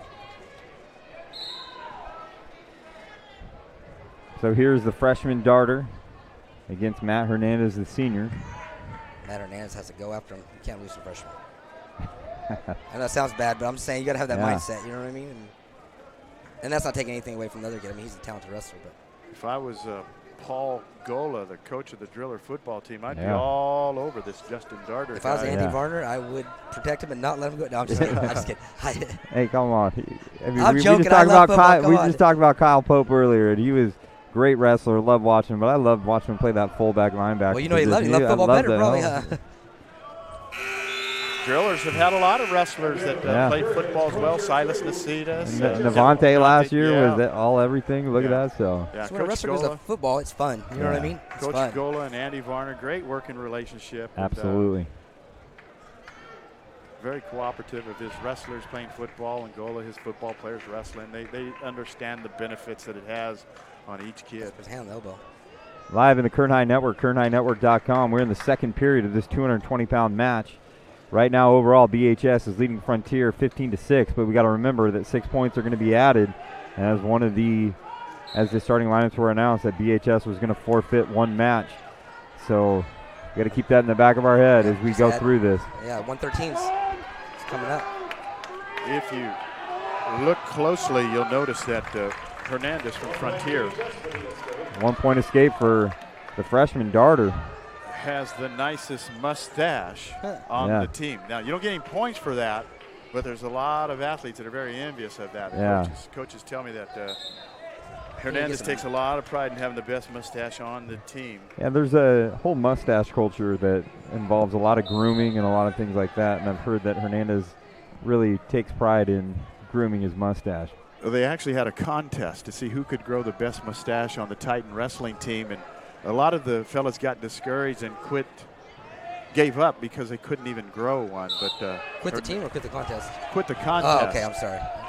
And I also had a Civil War dress-alike, and Kirk Moore, I think, won that with that flowing beard that's coming off him. So enough with the mustache and beard talk. We got a minute left to go in the second period in this 220-pound match between Justin Darter and Matt Hernandez. Coach Pope, I mean, you're looking at these 220-pounders. Coach Hull, you talked about the fact that going to be a good heavyweight coming up right here. Just a freshman, Justin Darter. Yeah, he looks like he's doing a great job. They're just establishing position. Neither of them really want to take a chance or take a shot at doing something. So they're just going to keep working inside tie, pushing each other, hoping the other one's going to take a bad shot and capitalize off that. But I don't think you're going to see much at the end of this. Oh, that's a nice shot. That's a good nice attempt. Shot. That's good, though. And maybe that's some of the strength he developed so he can hold on a little bit tighter right there. But well, you're going to see his offense just keep on expanding each year. You know what I mean? As he becomes a sophomore, he's going to open up a little bit more. Junior, by senior year, he's going to be just attacking like crazy, I bet. Darter's doing a nice job of moving, dropping his hips. And on the other hand, Hernandez is keeping really good, solid position. Elbows in, legs bent. Tough to score on a guy that holds good position like that. Yeah, absolutely. And I think there's a little strength component where I think Matt Hernandez may have the edge in that category, just a little bit broader in his shoulders, and that's kind of comes with that strength of difference between your freshman year to your senior year. Absolutely. So I think that Darter's got to hit that weight room a little bit more solid, especially in the bigger. I mean, because as you talked about, when you get to these bigger boys, it's about the power moves that get in there, and you get your power from those off-season in the weight room. As that whistle blows right there, that buzzer buzzes, it is now in the third period, and you see that Hernandez has elected to take the bottom position to start this third period, and the freshman Darter will be on top. Hernandez is going to try to get that 1 point escape, but we see if Darter can hold on. Just let him cut him. Now this is interesting here. I talked with the coaches earlier in the week, and they told me Matt Hernandez, if he has any weakness at all, it's on bottom, and so it would be interesting if this is what comes back to haunt them and they lose this match. But Hernandez has got to get to his feet and get out. The coaches know. You can see the concern on Coach Carlos's face. He knows that this is an area of concern for them. And there you go. Darter cuts him. And Darter lets him. Darter's got to take him down now to get the win. So when you in a close match like this, here's what you see. It's going to come down to one or two things. Conditioning or the guy that makes the mistake. So we've got 1 minute to see which one of those factors. And I don't think you're going to see Hernandez take many attempts. He's going to bury his head. He's going to try try push out of bounds, work for it. His offense is going to work for stalling calls, what he's going to work for. I think we're going to see Darter go underneath and try and get that leg tackle. He's going to have to.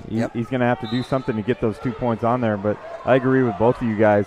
The heavier these guys get, who's the better condition of the heavies on here? And So what Darter needs to do is Darter needs to put two moves together. The first move's not going to work, so you need to get a good fake or a half shot or something, get Hernandez out of position, and then hit him with the second one. That's the one that's going to score. because Hernandez is just waiting for you. He's all defense right now, which he should do.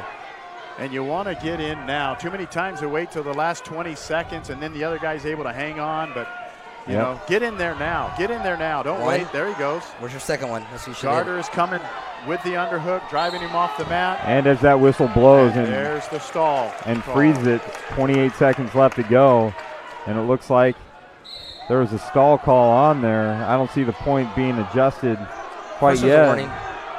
Just a warning. Another just a warning. But I don't know if that's stalling. He's been wrestling the whole time. That barely is one time backed him up. We're at 15 seconds. Darter's got to make a Grab move. his singlet. That's going to be a point. Should have never did that. That tied it up.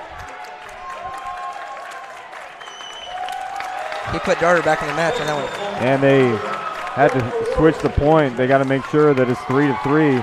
And that is a grab of the singlet of Hernandez in these 15 seconds. As it's getting down to the bottom, I mean, what a you hate huge to see mistake. a kid win or lose on a grab like that, but it makes it exciting for us. We get to watch a match. And what's going to haunt them? What did you say earlier, Coach Pope? Bottom position. You wait till they go overtime. Nothing when it scores in the first minute. Top bottom comes to the decision. Well, and we said mistakes. Yeah. And grabbing the singlet was a mistake. And so how many times have we seen that? And you got to have your mental fortitude with 15 seconds left to go. And mistakes happen when you're tired. And if you're not conditioned properly, you're not thinking, I mean, that's when they come. 1 minute to go in this overtime. First one to score. This here is what they call sudden victory. Whoever can score is going to win. And there's Darter in on a single leg, and he can't finish. See, and that's Darter. That's the strength component right there. He's got to have that grip strength, that hold on, and be able to get that down. If I'm coaching Darter, I'm not telling him to get too crazy. Don't make too many. You're going to win this on top bottom, I think. You're in better condition right now. Better condition, and you can hold him on when Hernandez on bottom. And don't get me wrong. Go for the takedown, but don't get yourself out of position. Snap that head and swing. Snap the head and circle. Snap the head and circle. Nope. He's got that back ankle. He's got him in trouble. Got him. Darter picks up the victory. And they're going to give him the double, and that's it right there, ladies and gentlemen. The Driller crowd. And the Driller crowd is excited right now. Freshman. And it goes into overtime. Wow. Yeah. I'll tell you what, that was a great match. Hernandez not happy about that, but I'll tell you what, that was a great match, and what a future for Darter, that freshman. Yeah, that's a boost in his career right there. I'm impressed with that freshman over there on the Driller side, but Hernandez has nothing to be ashamed of. And, hey, they'll see each other a couple maybe 2-3 more times this year, so it's not over. He's going to take a team point. Watch, he took his strap off. Watch this. No. The big boys are coming out. Uh-oh, they're doing something. Let's see. And right now we have the heavyweights. We got Josiah Hill of Bakersfield and Grant Bryant of Frontier. You want to see a couple of the highlights that we had tonight, from Darter's win at the very end in overtime to any pins that we have on here. And we have, we've seen some. We saw Olynyk early on. Look at this. Anytime that we look on, as we see, you're telling me to look at something. I'm sorry. I didn't mean to. I just know coaching long enough. I know when something doesn't look right. And when those coaches the rest started talking, something wasn't right. So I don't know if it's going to affect the team score or something, or maybe it could be nothing, but they changed the score. Look, took a team point. It's a team point. Frontier lost a team point. Yep. I knew something was going not right. What did they say? What was it for? Unsportsmanlike conduct. I think it's because when he left the gym, he threw his headgear on the ground. But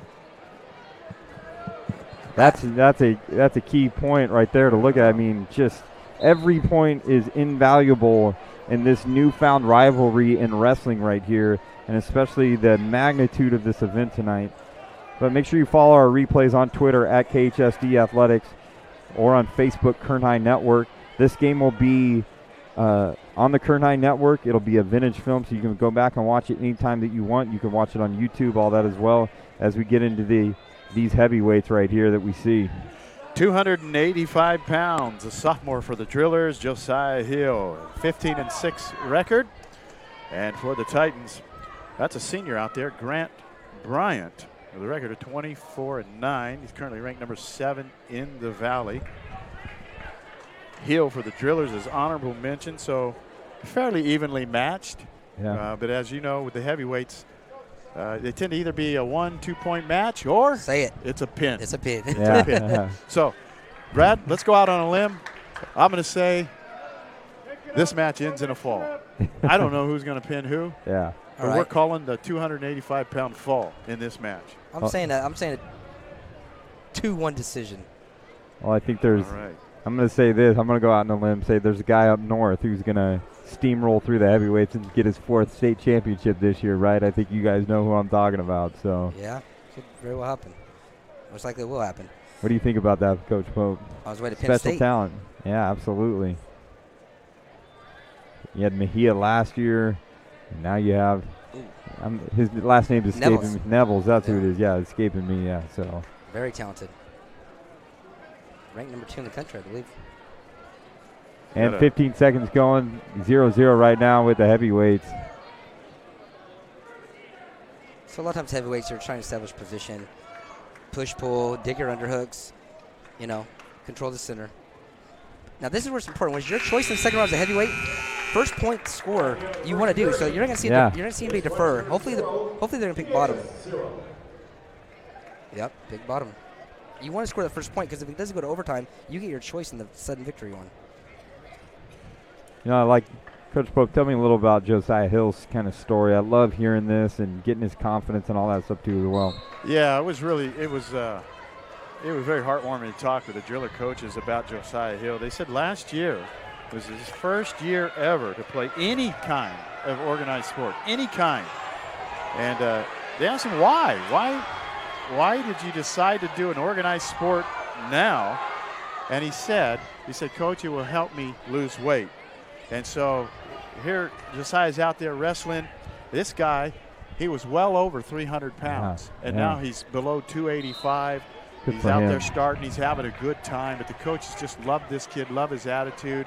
And he's really, really thankful for his decision to join an organized sport for the first time in his life. And I think one of the points that you've also made is that his teammates just absolutely love him and care for him, and they think the best of him. So I think that speaks volumes. So yeah, one of the most likable drillers on the squad.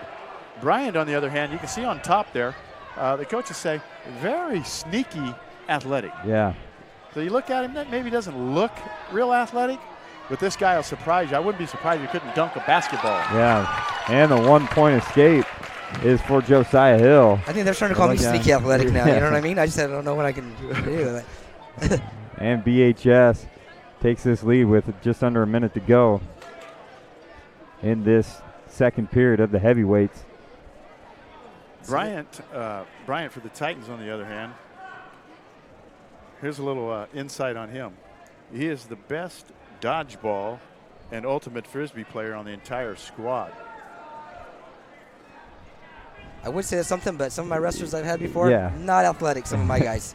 Couldn't throw a ball or anything, couldn't even barely run, but that's good for him. But they could wrestle and have some leverage, though. Oh, they could wrestle, yeah. He's a better man than me. I won't even play dodgeball. I'm afraid that ball hit me right in the nose. 20 seconds to go as we near this third period as Josiah Hill and Grant Bryant trying to figure it out. It's safe to assume that Grant Bryant and Frontier will have the decision in the third period, probably start in the bottom position to tie it up and get that 1-point escape. But Josiah Hill still working hard. Such a great kid, such a good success story as a sophomore getting out there. And if I'm Coach Gola, hey, continue to develop his wrestling game, get him out on the football field, see what he can do out there too as well. Maybe march it up, but when you find a camaraderie with your teammates, it's tough to let it go, and you want to be with them throughout the whole year to look at. And as we talked about, Grant Bryant will start on the bottom position to try to get that 1-point escape in this third period. He's trying to hit a switch. He's trying for the 2. He's doing a good job chopping that arm down. See how the head's buried? You're never going to get away, Get that head up first. Pressure forward. Good. Nice. Has to build that head off the mat.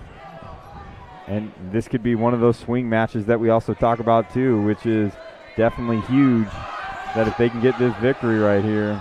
Look how he's standing off his knees on top. He's doing a great job keeping all of his weight all right on the back of Frontier. See how he stays off his knees? That's keeping all the weight. That's what he needs to do. Come back around, get off your knees, keep that pressure forward, just like he's doing. He's doing a great job. Great use of his entire body to put pressure on Bryant. He's going to get a point for the shoelaces. Watch this. Stalling on top. I don't know if I agree with that call. Yeah, oh, yeah. I think he meant to say bottom, I think. Yeah, I think he's saying Stalling bottom. He had the bottom. green. Okay.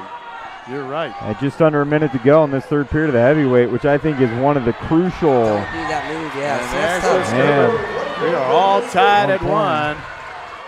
And so Coach Hull, the last coach to beat the Drillers. It's going to be the shoelace thing. Watch, 2-1 shoelace. predicted a 1-point victory. I predicted a fall, so I think we're seeing why he was the last guy to beat the Drillers. No. Yeah, fall can still happen, trust me. Watch this. He's telling them. So if I'm BHS, so the rule with the shoelace, they got to be secured. Usually you see kids tape them up. I'm assuming those shoes, the rest of the shoes he's currently wearing has some type of lace. If I'm BHS and there's a break, I don't drop down to tie my shoes. I don't bring any. Yeah. You'd hate to see a match like this decided over a untied shoe. And we got 2-1. About 5 seconds to go right there. Good job. Way to take it to 10. A takedown. I don't know. The pin. And he got a pin. Time's up. And they pinned it. No, time was out. Time was up. They called the pin right there, ladies and gentlemen. No, I'm going to tell you, I was looking at the clock, and I don't even know if it was a takedown. Call. I don't know if there's a takedown either. It's not our call.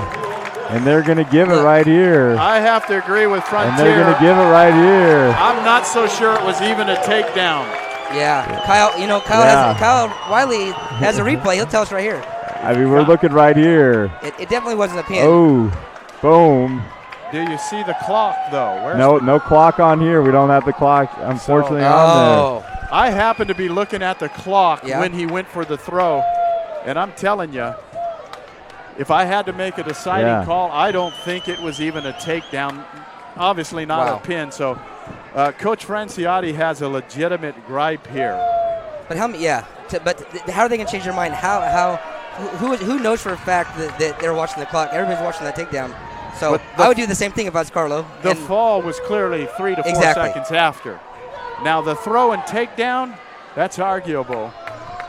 Yep. Look, they're telling Lomas, get over there and argue just in case they change it. Just stand there, and if they decide, so they're gonna ask someone at the score table, and I guarantee that score table is watching. So this happened to me before as a coach. So here's one for you. I think my kid in the Masters. The match to place goes on to state. Winner goes to state. Loser doesn't qualify. They go down. They're in double overtime.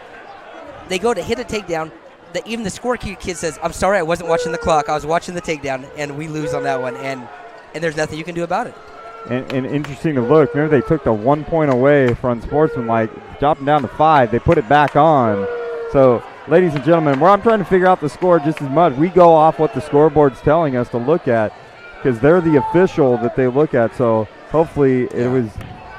So here's the thing, Coach. So was that a 7-pointer right there? You got to just make a decision as an official. I'm not saying either way was right or wrong, but the more you see what I'm saying, you got to just. Well, I think what you're seeing here is these referees are conferencing and they're talking and they're listening to the emotion of the coaches and the crowd and the lights, and you just got to look at the facts. Look at the facts, and if you don't have the facts to overturn it, you can't overturn it. But I certainly get it, because right when I saw the throw, I looked up at the clock, and it was too close to call. Wow. Whether or not it was actually a takedown. When he put him on his back, I looked up and it was on all zeros, so I don't know how. And it's and if it's the difference of Frontier being out Andy. Look at Andy and Carlo. Both of them are saying, "No, I know. I was watching the clock." No, you weren't. Yeah. It really is. It's a horrible position. A deciding factor, because if I'm a coach, I'm not talking to the other coach right now. No. I'm pacing back and forth. Because what coach is going to say? Oh, you're right. I'm wrong. I'm sorry. You know what? You're right. Hey, they're pointing at us because they know that we can. Yeah, we've got the footage, but we can't see. But we can't tell you. We can't see Kyle Wiley. Let's call him out. Kyle Wiley. With, you know what I mean? Hey, so notes for something to add next year. Absolutely. You know. This is where you wish it was like college, where you could. We can get a clock that directly links. You can appeal the claw and do a video review. They're going back. They're making him go to overtime. Hey, you know what he did? He tied his shoe and no one's looking either. Yeah. That guy. Hey, that kid's off the mat. Look. When the ball was called, however, oh, he's changing. is still good. Oh, talk about ruining people's emotions right there. You can't say that. So they got to drop 2 points down. because it wasn't a pin. They're giving him they're giving him the takedown right there, so they give him those 3 points right there. So Josiah Hill picks up the victory over Grant Bryant with a big takedown at the very last second. That sure provided a lot of drama there. Oh, That's yeah, exciting. absolutely. That's exciting. But you know the crazy thing wasn't the Frontier kid? Didn't he's the one that took the shot, I think. He took the shot. No. Didn't he take a shot? And then BHS countered it, came up, and then hit him with the headlock. With a nice throw. And you're right about that. It should be 5. All right, from the heavyweights down to the lightweights, the opposite end of the spectrum. We're at 106 pounds. We got Moses Flores and Josh Alcala. Flores for the Driller, he's a senior. He's a record of 2-5, so he has a losing record. He's not ranked in the Valley Championships. And for the Frontier, Josh Alcala, he's a sophomore, record of 16 wins, 10 losses. Wrestles with a lot of heart. So on paper, Frontier Titans are favored here. Yeah, and they got to start picking up some of these points right off the bat. I mean, we're getting down to 1, 2, 3, 4, 5, 6 matches left. And they got to start racking up some of these points. But here's the thing: they get a pin on this one, they get 12, and they get another pin. They get another forfeit next. That's right there, 18. They're going to be right back in it. Yeah. Alcala with a nice double leg takedown. Frontier with the takedown, 2 points. So now you see the importance of why they kind of like don't start at. They do random weight draw. Look! What would happen if that last match would have been the last match of the night? It would have came down to winner wins the dual match. How many upset people would there have been? Absolutely. You know what I mean? Yeah, those refs. How many upset people? How many elated people on the other side? Refs would have needed a police escort to get out of here. So. And it takes away all that pressure from the heavy, which is nice. You know, I mean, it shouldn't always have to come down to them. So, Coach Pope, Coach Hull, you guys can tell me this. We talked about the power of the heavier guys coming out here. What are we seeing with the lighter guys and they're getting out there? What do we expect more often than not? Coach Hull, you're a tiny guy. Yeah. You see a lot more movement, a lot of this, and doesn't always equate to a lot of points, but, I mean, there's a lot more action usually because they're – that's illegal. That's a little bit – he let him slide. Favoring crossface. Right in front. So I think the rule is you can't draw your arm back like that, but I guess you can do whatever the refs let you do, really. That looked like a flagrant crossface to me. I think the refs missed it, and the Driller crowd didn't like it at all. But Alcala's fired up. He's really – got a lot of intensity out there. What he has going for him, he has that leg jerk. If you see the legs are twisted, so he can't get his. That's the best thing for him, or crawl forward. Alcala is actually small for this weight. You say, well, he's 106 pounds. Of course, no, but I mean he's even under the 106 pounds. He's small for the weight. And actually, now I think they went up 2 pounds after January, so it's probably 108 now the weight class. And that crossface right there was a haymaker in conjunction with that. So that's a very, very dangerous one to look at. As we're nearing down the end of this first period. Nice move. Nice redrop. Doing a good job returning him back to his feet. Flores is getting to his feet, but he's taking him right back to the mat. It's Frontier 2, BHS 0. And at the end of the first period of this 106-pounder, Frontier's up 2-0. And as you talked about, the luck of the draw right here, but this could be favorable for Frontier as we're starting to look at a number of people. They're going to win at the 113, the forfeit. Then they go to 120, Cole Reyes. These 3 matches in a row could definitely favor Frontier, and they need these much-needed points. That's why that heavyweight match was a biggie match. Yeah. They're all big when you get environment like it's all big. Flores on top there for the Drillers. He's an AP student. Locking hands. He's going to get 2. Nope. And looks like a reversal. He's trying to get out of it. He's going to get a point for locking hands.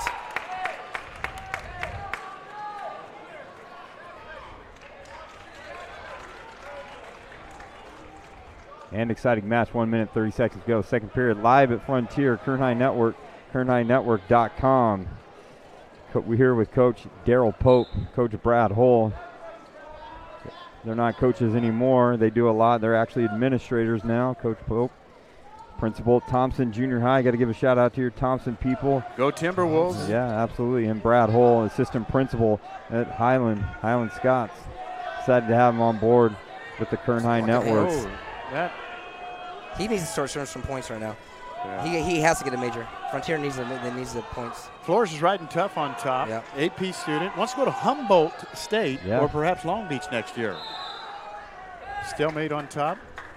I'll tell you this, I was very fortunate the other day on Tuesday to be at Independence High School. Saw girls soccer action, and Mia Ontiveros put 6 goals in the net for the Independence Falcons, and she's going to Humboldt State on a full soccer scholarship. So it was one of the most, as far as any sports are concerned, individual performances I've Flores seen. has a cradle locked up. He's got Akala in trouble. I definitely wouldn't be rolling with that, though. Ideally, you want to drive toward the head and pull him back. He needs to scoop that ankle. I lost it. Yeah. That's all right. He's doing a great job on top is what he's doing. And we're getting to 30 seconds. And a 1-point escape. And Call, you can't let him get in. Up 4-0. Yeah, Call gets in on the double. He has a good lift with the hips. Right now he needs to get his hips back underneath him. Stalemate. Josh Akali had a brother, Justin, who wrestled and graduated from Frontier. So it's in the family. And not a time.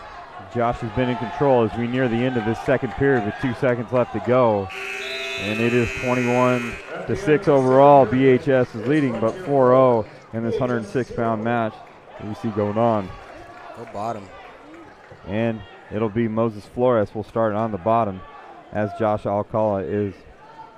So here's the thing. If you're coaching Frontier, like if you're good on top, if Alcala's tough on top, then you look for the turn. If not, you got to cut him and start trying to go after it. Because return him to the mat isn't going to score any points. So either you got to work for a turn. If you're good on top, you got to tilt. You got something in legs. If not, then you got to start going back to your offense on your feet. And that's the why we're talking about this match is so important. Next week, if these guys meet in the league finals, totally different match. It doesn't matter. You don't care about majors and falls in Texas much. You just care about winning.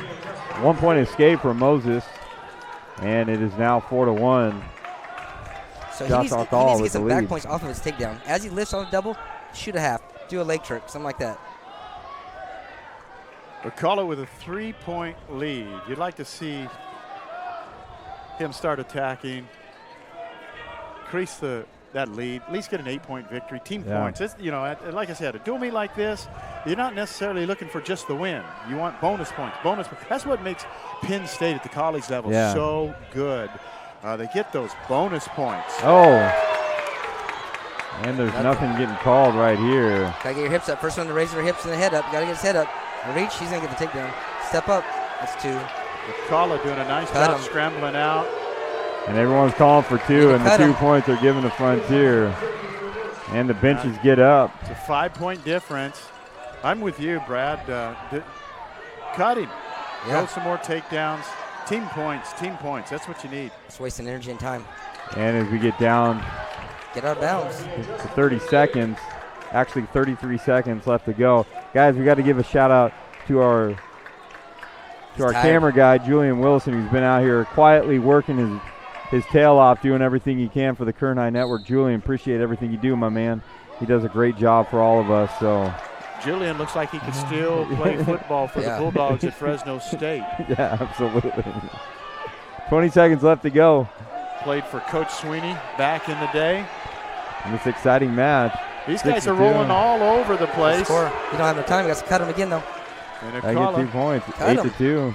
Needs another 2 points to get that dominant victory. This is decisive right here as we get 5, 4, 3, 2, 1, 0. And the victory is going to go to Frontier. They win by 6. Not a dominant victory, but we'll see how many points. So now they're going to get their forfeit come in. And they get their 3 points. Yeah, that's a singlet. Look at his straps off. Look at the straps off on the mat. That's a team point. And they're not calling it, though. Yeah. They're kind of ignoring it right now. Coach Hull still has that coaching eye. Hey, I'm trying to get every point I can get whenever I can. You know what I mean? Hey, you want to know how I beat BHS? I'm just kidding. It wasn't like that. So at 113 pounds for Frontier, that's Noah Azuna. He's a freshman. He's going to go out there and get the forfeit. BHS has forfeited this weight class. And Noah Azuna, I feel for the kid. Big night, big matchup. You hope they have them all out there. And he goes out there and he wins on a forfeit, which I don't think is waste. But he'll take the point. Hey, that That guy had the least amount of nerves coming into this thing, you know what I mean? He's been enjoying the whole thing all night. Yeah, that's Noah out there, and his older brother Elias was a state finalist last year, and so he wants to follow in the footsteps of his brother, and the poor kid, big meet like this, he gets a forfeit. Yeah. Now they changed it. See, here's the thing. You can't go back and keep doing it. You can't. You're arbitrarily like, well, taking a point away, we're giving you a point. So for those of you that did not hear that, there was unsportsmanlike called earlier at the 220-pound match. And for the listening audience, it was called unsportsmanlike. A point was taken away from Frontier, but now that point was given back because the officials decided that there was indeed no unsportsmanlike. Interesting call to look at. And all right. Tonight, this is the match right here. Yeah, we're going to see one of the better athletes out there tonight. That's for that's Cole Reyes for the Titans. He's a junior. He's currently 32-3 on the year, ranked number 3 in the state, and he actually placed 4th in the state meet last year. So he's one of the better athletes out there of all the athletes. And for the drillers, that's Cade Lucio. Cade is just a freshman, 25-7. He's a good little freshman. He's actually ranked 9th in the state. So we have number 3 ranked wrestler in the state and the number 9 ranked wrestler in the state. So and if I'm Cade, I'm trying to hold on and not, you know, if I'm going to take that, you know, loss, not make this dominant, hold on, do everything I can. And he could mess around and do something right here, but you're also dealing with someone like Cole Reyes, who is tough as they get, ladies and gentlemen. So on this one, if I'm coaching the freshman, I let him go. Yeah. I don't. If he loses by pin, I'm okay with it. Yeah. You know what I mean? He's a freshman. He has nothing to lose. He's wrestling a senior that's established. You go out there and you just try to let it fly. Establish yourself on this one. I know that don't sound right, but this kid has no problem. This Cole Reyes is a junior, so we want to correct that to look on there. Cole Reyes, Cade Lucio, definitely this is the match. I think this is going to really decide the direction of where this match is going to go. But this could really help out Cade well in his career.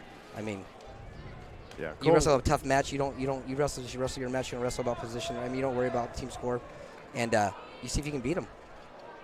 Cole is the older, more experienced, 4th in the state last year. Very strong, very powerful. But for the drillers, Lucio, nice opportunity to kind of measure himself, see where he's at and how he's progressing. The coaches have been very impressed with his improvement so far.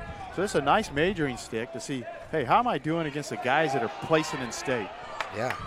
In this nothing to lose. In this first period, not a lot of action with regards to scoring going on right now. Lucio very physical with that overhand right. As a freshman, which yeah. I like. Yeah. Hey, BHS, they got a couple freshmen. They got some.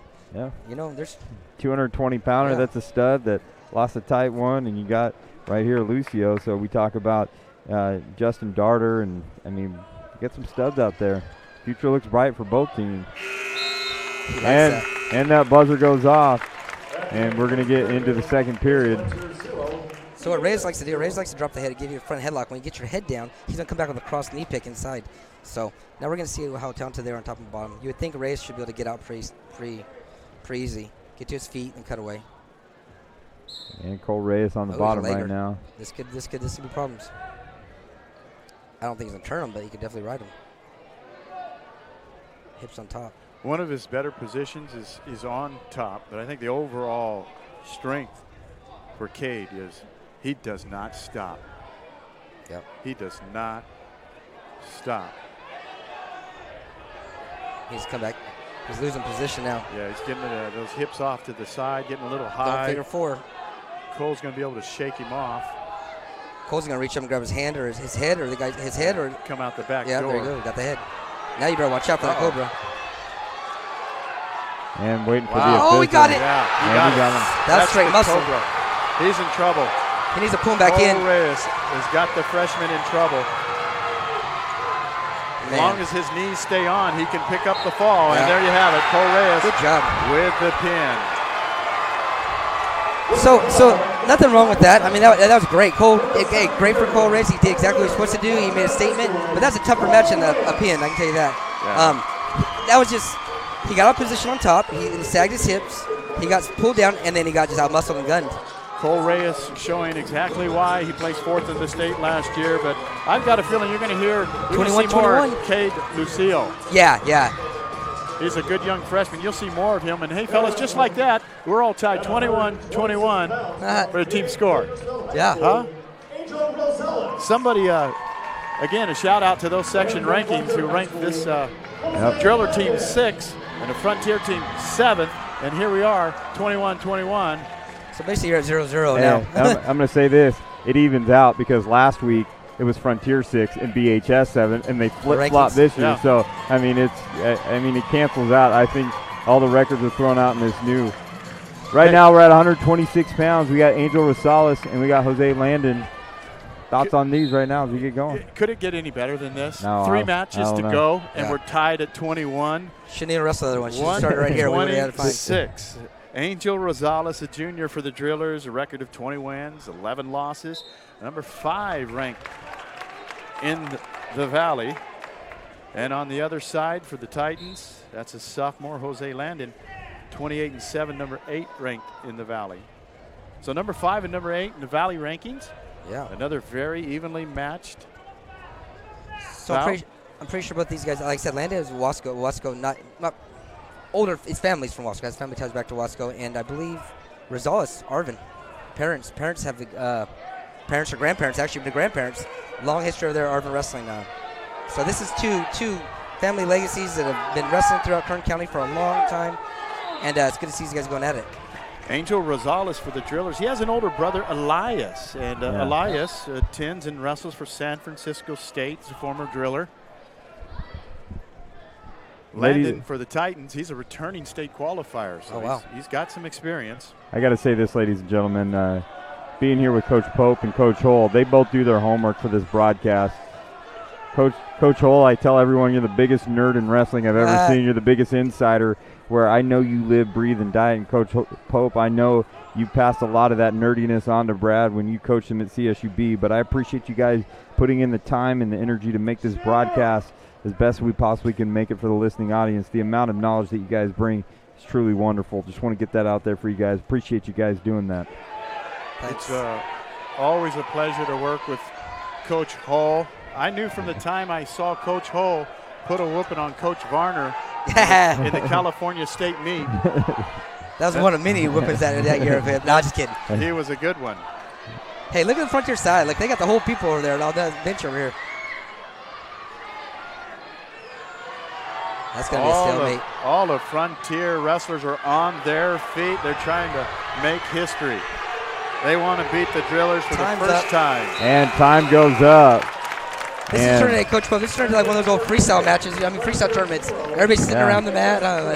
Yeah, and you got people standing up all the way around, and it's standing room only, and there's more than an electric atmosphere, and you get it right on the head, Coach Pope. I mean, history is, staring Frontier right in the face where they can beat the Drillers. They want to be that team, those group of seniors, that team that's part of beating the Drillers. I'm going to tell you what, the Drillers don't want to be the team that gives up the first loss to Frontier. So a lot at stake, a lot of emotions going on right now. Yeah, well, but you got to think this too. I mean, like you said earlier, talking about how I end up beating Andy. That's only one time though, so you got to remember that's 1 out of 9 or something like that. So don't give me too much. How about the other 8 times that he killed me or whatever? Yeah. You know what I mean? One point escape for Angel Rosales of Bakersfield High School. BHS has just been established. I mean, they do a great job, and if they can weather this and win this one, then great for them. And injury timeout there. Looking for 2 points. Popped in the mount there. Looks like he had a bloody lip. Hey, put it in perspective, though. Here we got the Drillers. This is the 60th anniversary of the Driller program. And out of that program over there, they've never lost to Frontier in a dual meet. Bakersfield Drillers, over their 60 years, they've created 41 league championships, or league champions. They've had 3 California State team titles. They have 92 California State medalists. Jeez. 92 California State medalists. 21 individual state champions. Yeah. That's mind-boggling. 21 individual state champions. Who is the best out of all those? Daryl Vasquez won 4 times. And over here, Frontier, though, they've only been established for 11 years now. and they're on the verge of beating a team with all those accolades. This is a big deal. This is a big deal. We're down to the final 3 matches, and so that's why all these folks are on their feet. You know, you talk about the history of wrestling. I saw earlier in here tonight, and I think he's still here.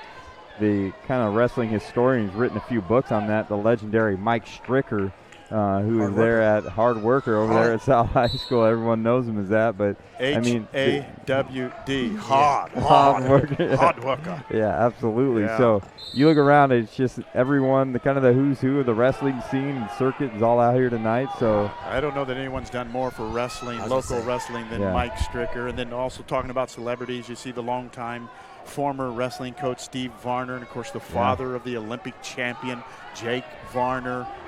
The who's who of wrestling that still lives in town, they're here.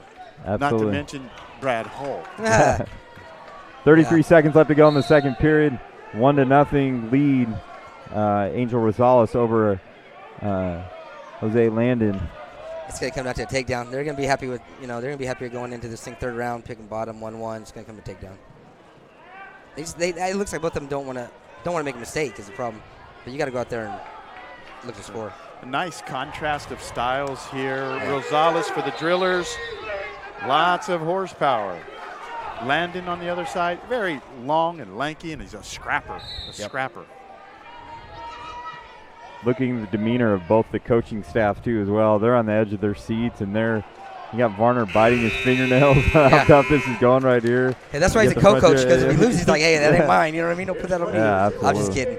No, but how about this? How about whatever this Frontier wins, you got Kurt Moore, who's been the staple there for all these years. Both of them. He wouldn't even get the W under his reign.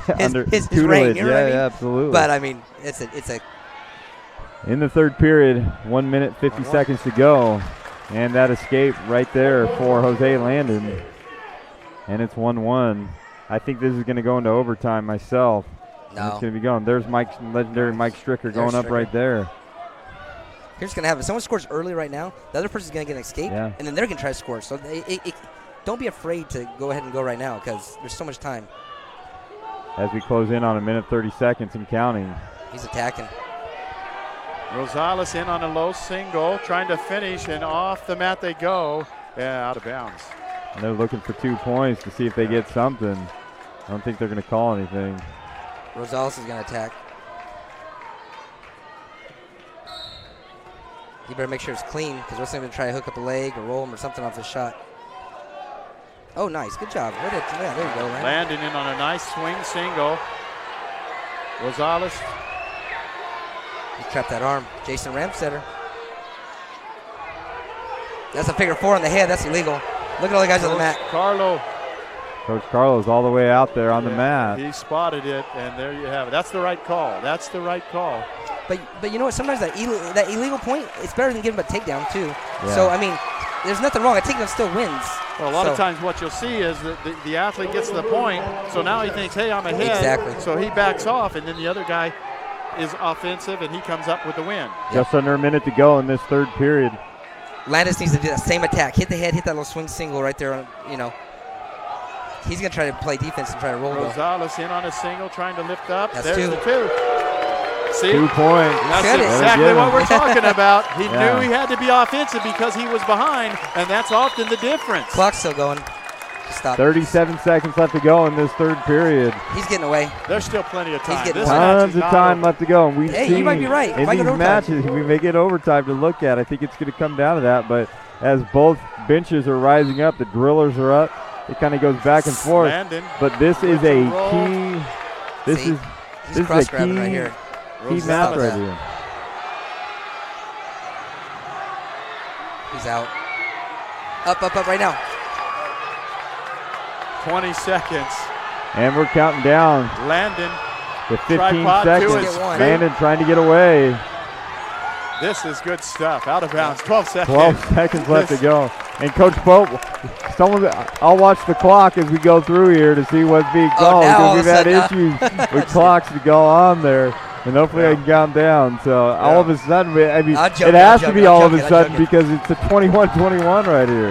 Landon's got to pull a rabbit out of the hat. He's got to have some type of big move here. Yeah. I'm dropping down to the ankle. I don't know if he has a stalling call yet. I'm dropping right down, just holding on 12 seconds. And if I'm Landon, I'm coming up to my feet and cutting away or doing a poker roll or something sneaky. Go. That's a caution, too. And they take 2 seconds off the clock, 3 seconds off the clock. 9 seconds left to go. It has to go back to 12. It has to. And Carlo. Hey, Coach Carlo. Hey, they're looking. Monsabias doesn't realize these guys are critical second. Yeah, every second counts right now, so. This is a walk on. That's you can't talk to. They can do that either. You think Coach Lomas is telling Rosales go to the ankles? Yeah, he's saying drop down. Got a few different coaches going on right here. 12 seconds back on the clock, ladies and gentlemen. 12 seconds. This is what high school athletics is all about right here. And they're going. That's and they're stalling. trying to figure out. That's all right. 5, 4, 3, 2, 1, 0. Nice. And the win in dramatic fashion goes to Angel Rosales of Bakersfield. Wow, ladies and gentlemen, what a decisive victory for the BHS Drillers. As they're able, and I think one of the most important matches we could look at, Jose Landon is able to pull it out. We are now going to get on to the 132 from Bakersfield High School, Andrew Blumhoff. Andrew Blumhoff is coming out, the junior. So and we have Garrett Fletcher. With 2 matches to go, this match is still not decided. Yeah, not decided at all. Out there at 100. I say first one at 30. That's what they're shooting for. You got to try to get to 30. Whoever got 30 first is going to win. But I don't even know if it's going to get there. But Coach Pope, give us a little background info on Blumhoff and Mr. Fletcher here. Well, it's become rather cliche, but hey, we have another evenly matched bout out there. 132 pounds for the Drillers. That's Andrew Blumhoff. Blumhoff is a junior. Comes in here with a record of 24 wins and 9 losses. He's currently ranked number 3 in the Valley. And for the Titans, he's just a sophomore. Record of 22 wins, 8 losses. He's number 7 ranked wrestler. Ooh. And that would have knocked me unconscious. Kind of head-butted there on that shot. And that's a penalty in football with helmet to helmet right there. There you go. Someone should be ejected. So number 3 and number 7 ranked wrestlers in the Valley. But I'm going to tell you what, I remember Fletcher from last year as a freshman. Yeah. He wrestled Olynyk, gave him a great bout. This is going to be a good one. And Blumhoff tries to establish dominant position, and he gets a 2-point takedown. And Blumhoff is trying to get. He's going to get a reversal. Fletcher coming out the back. These guys are rolling all over the place. Yeah, absolutely. The excitement going on, but 2 points awarded. Wait to see if they award anything to Fletcher as Blumhoff is in there. And they're trying to get 2 points. Nope. They're trying to get 2 points. Blumhoff still in control. She calls stalling. He's down on 30 seconds left to go in this first period. 132 pounds.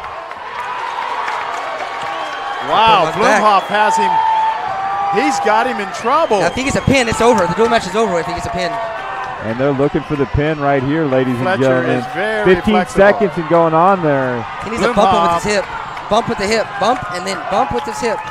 Blumhoff needs a bump. And we're going. Oh, he's barely counting. 5, 4, 3, 2, 1, 0. Wow. And dominating right now in this first period is Andrew Blumhoff. And we thought there was going to be a pin right there, but you got to give it up to Fletcher, showing his flexibility. And that's conditioning, and that's weight room, and that's doing the little things to make sure that you can maintain that. Fletcher's flexibility definitely saved him on that, but I like Blumhoff. Boy, he's looking hungry. He's aggressive. He's got attitude. He's got a chip on his shoulder. Let's see if Fletcher can get back in this thing. And 1 point for the escape for Fletcher as he gets on the board for the first time in this 132-pound match. Nice. Ooh. Blumhoff is very aggressive. Blumhoff has a nice back. flow. Very, very physical. He goes left, right. You see how he moves on his feet, left, right, up, down. This was getting him through this. And when he attacks, he's explosive in his movement. So 1:30 and counting in this second period. Time is ever so critical in this dual match, as we've talked about. Both of these wrestlers are returning state qualifiers. Uh-oh. That's stalemate. You need to call it stalemate or do something. And they're rolling around. And with 1 minute and 6 seconds left to go, out of bounds. And these wrestlers are going to reset in the center mat. And they're going to take the neutral positions as they get going, as we get down to that 1 minute. And another all of these are huge right now, but I mean, this is a very, very big match for both teams. As Frontier is looking to dethrone BHS Drillers in SWYL, never beaten BHS. And BHS is looking to maintain that supremacy in the SWYL and over Frontier, not ever wanting to give that up. Very, very physical, Andrew Blumhoff is. I like that style that we look at, very, very aggressive. I'm impressed with his attitude, his demeanor. Fletcher comes from a line of wrestling coaches. His grandpa is the late, great Darryl Fletcher. He was a high school wrestling coach for many years out of Shafter, and then finished his coaching career at West High. That's his grandpa, Darryl Fletcher. Yeah, great guy. He would always be at the tournaments. He'd always be at the high school, the Morro Bay tournament out there all the time. I'd see him out there. And we're winding down the end of this second period as we got 5 seconds. Seems like it's flown by this match, but as it gets down, and the buzzer buzzes. So here's what you want to see from Blumhoff. You want to see him being a team leader. You want to see him trying to get a major. If he gets a major, this match is done. It doesn't matter. Yeah. You know what I mean? And he's not too far away from that. He can get an escape here and then take down. So as a leader, to put a cap on it, that's what you're trying to do if you're Blumhoff. Here comes Blumhoff trying to get that 1 point escape right now. And here's Garrett Fletcher just holding on for dear life. And he is able to get away, cut loose. And it's a 1 point escape for Blumhoff. I find it ironic that Fletcher's grandpa coached at Shafter High School. Wow. Blumhoff grew up, in fact, still lives in Shafter. He transferred to the Drillers. In fact, had to sit out a year to transfer and wrestle for the Drillers. But that little Shafter connection there between these two competitors. Absolutely. Shafter, for many of you guys hopefully know, second oldest high school in Kern County, 1927. Oh, he's got him in trouble. That's not a pin. That's not control. It's stalemate. And the BHS Driller faithful are in a frenzy right now. Blumhoff has got an incredible gas tank. He is not going to get tired. He's going to get it. Blumhoff might get this takedown. He should go back the other way. Cut him. And he gets a 2 point takedown. And it's 7-1. He's got to get 2 more points to get that dominant victory. And if he gets that dominant victory, if he gets a dominant, he gets a major. He gets a major, yeah, absolutely. So you got to cut him.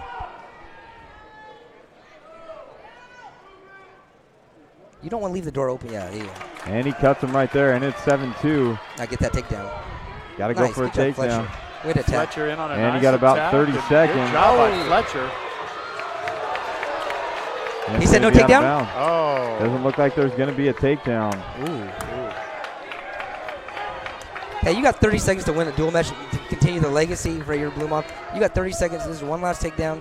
You shut the door on Frontier with the major. This is all you. Another nice shot by Fletcher. See if he can capitalize. 20 seconds to go, ladies and gentlemen, in this third period. 132 pounds. Ankle pick. Good job, Fletcher, though. I like how Fletcher keeps attacking. That's it. Don't let him get away. 9-2. Got to get another. No, don't cut him. What are you doing? Oh, that's what he's doing.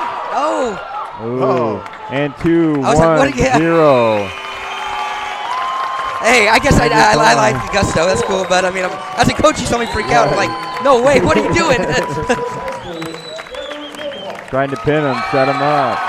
So, wait, what was it? Was that a major, I thought, or no? I don't know. If he didn't give him an escape, did he? Nope. Never did give him an escape. A point for the escape. Was it 9-2-7 then? Oh, my bad. So we're in a situation here we go, ladies and Frontier can still tie the duel, but they need a pin coming up here. The only way to tie it is with a pin. But 138 pounds. We got an exciting match right here. Valentine Marin and Ryan Morphus. Both of them are ranked, but they are both in the honorable mention to look at. So, you know, if you look at the state ranks, Frontier's Ryan Morphus is ranked number 26. The Drillers' Valentine Marin is ranked number 27. So it can't get any closer than that in terms of rankings. Yeah. And so what a great way to end the duel, huh? Yeah, absolutely. So at 138 pounds, Valentin Marin, sophomore, record of 16-6 for the Drillers. And for the Titans, he's a junior. That's Ryan Morphus with a record of 27-10. Morphus, of course, a returning state qualifier for the Titans, and he's in on a nice, quick single. Valentin Marin right here. Both of them are lightning quick at that 132-pound. 138-pound. Marin showing some good defense, though. He's not giving up easy. 1:26 left to go in this first period. Marin's wrestled all. His dad was actually a coach in Arvin for years. His older brother was a very talented wrestler in Arvin. Exactly. His brother Oscar. Yep. He's an All-American wrestler. His brother Oscar wrestled for the Drillers, and he's an All-American wrestler for York College in Nebraska. I believe that's an NAIA institution. But yeah, brother was a great Driller wrestler. And we got 1 minute left to go in this first period. Ryan Morphus is an honor student, very academic. Coaches tell me he's a tremendous student in the classroom, and he uses that intellect on the mat. He's very, very good student of wrestling. Has a high wrestling IQ, they say. Yeah. High wrestling IQ. 40 seconds and counting in this first period. Still no points from either BHS or Frontier. That was a nice move, but it was out of bounds, and it'll count for nothing. Kind of shakes him up and lets him know stop coming at me, though. Valentin Marin with a nice move, as Coach Pope said, but just out of bounds as we get the 30-second mark. That's probably got a nice little high crotch right there. Yeah.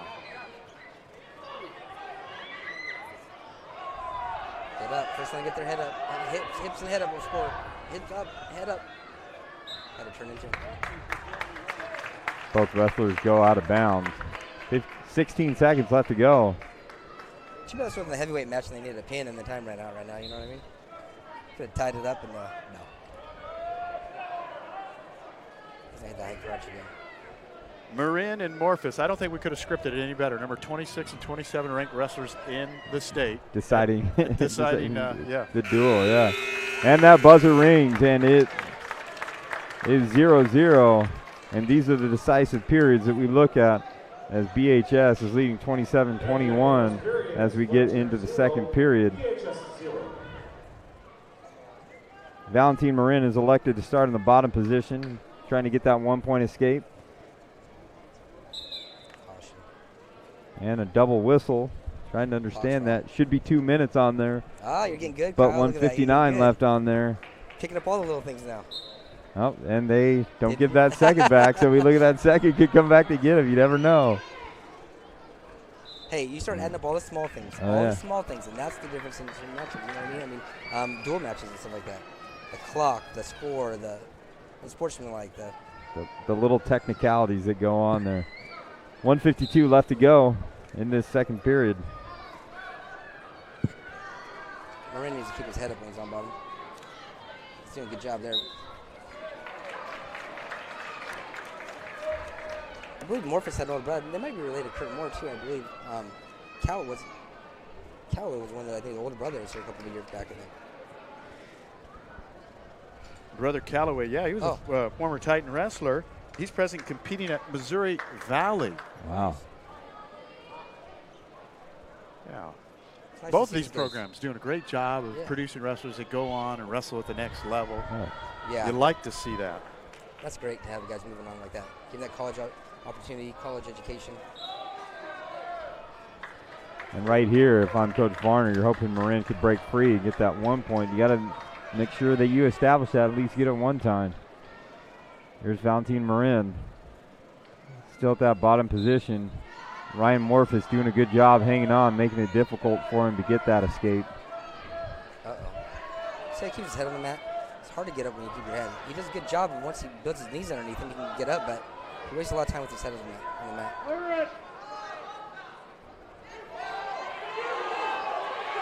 That's not near full on yet. But good hip pressure. Good hip pressure. And we're nearing down 1 minute left to go in this second period. Things aren't looking good for Valentin Marin. Ryan Morphus trying to figure out how he can end this quickly, and if he ends that, I mean, that's just a major turn right here for Frontier. I'm Morphus third round. I'm going top again. I'm putting legs in. I'm trying powerhouse. Yeah, Morphus could be he could be quite the hero. It'd be bittersweet because a pin wouldn't get the victory, but to come from behind, 6 behind, and get a tie for the team, he'd be a hero. Yeah, absolutely. And this place would still go crazy, even though it wasn't a victory. They'd go crazy for the tie because that's progress. Put those legs in. Legs, hip pressure, power half. Legs, hip pressure, power half. Turns aren't going to help you. Got to get a pin. See, now I'm being selfish. Now I'm going back to the coach where I'm like, now I'm telling my guy to wrestle only for a pin, not to win. And we're getting about 20 seconds left to go in this second period. It's interesting to watch Marin on the bottom here. Earlier in the week when I had a chance to talk to the driller coaching staff, watch that they're complaining about that arm being pulled up above the back. See, he's got to keep that arm on the back. You can see him pulling it up. And that's what Coach Varner's all fired up about. And it gets to the end of the second period. But the interesting thing, talking with the coaching staff, they told me one of the concerns with Valentin Marin is he holds back because he's afraid of getting tired. Yeah. And so I kind of see that on bottom, conserving himself, afraid to get tired. But, that's kind of a defeatist attitude, so that's certainly an issue you want to overcome. Here we go in the third period, ladies and gentlemen. As advertised, this is the duel of the year that we can look at, BHS and Frontier. And stall warning on Marin. 1 point escape. He's going for the win, which is great, but you got to go for the pin. Morphus on the attack. He's ahead 1-0. Trying to be the hero, though. He needs a pin for 16 points. That's the only way Frontier can get out of here with at least a tie. Cobra's nice. And I think for the BHS faithful, nothing's good at all if you don't come out here with a win, So drillers, they're kind of old school. Gotta hold on. Al Davis-like, just win, baby, just win, baby. And they got that youth coming up, so I don't know if you're going to have this opportunity again very soon. And you got youth on both ends, both Frontier and BHS. You got a lot of youngsters out there. And 1 point is awarded to Ryan Morphus. 1:25 left to go in this third period. We're all watching that clock and see what's happening to see if Valentin Marin could hold on, to see if Ryan Morphus can be that hero and tie this thing up at least. And Ryan Morphus is battling out there. Both these guys are battling.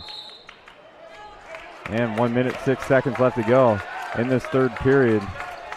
Coach Carlo is definitely getting on his wrestler to take some chances for the takedown. Stalling. We're going to call it in the second match. And 59 seconds left to go. Backs him up anymore. He's going to hit it. Nice shot. Morphus in on a nice shot. Sit him back on his back. You got to sit back. Put him on his back. You got to try it. Cradle. Oh. Out of it. 41 seconds to try and find a way. Frontier's looking for 2 points right there. I don't know if that's going to be given right there. They're just trying to get the dominant victory. Morphus needs to find a way out of no way and get the fall. Give the Titans their first tie. That would have done it right there. Yeah, that was it right there, wasn't it? Cobra to the back. That would have done it. Yeah. 1 point given to Morphus right there. Oh, they gave him a stalling? Oscar looks a little tired. Morphus still has some gas in his tank, but he's running out of time. You're talking about Marin. He's got a... Marin's dad's on the mat right there. Look at that. That's stalling. And we get there 16 seconds left to go. And Morphus, if this is any time, is now. He's got to dig in and give that last bit of energy in that tank and just let it out right now. The thing is, I don't think he's shooting for a pin. He's just shooting for, he's getting takedowns. Now he is, finally. That's illegal headlock. 8. It was illegal earlier, too. You got to get a fake or something. You got to get a front headlock position. 6 seconds left to go in this third period. It's going to be an illegal move right there. And it's going to be an extra point for Frontier. At the time. Oh, they give 2 points for that. Looks like they're going to give another point. 5-0 right now, Frontier. Now he's going for the front headlock. And here comes Morphus as we go 2, 1, 0.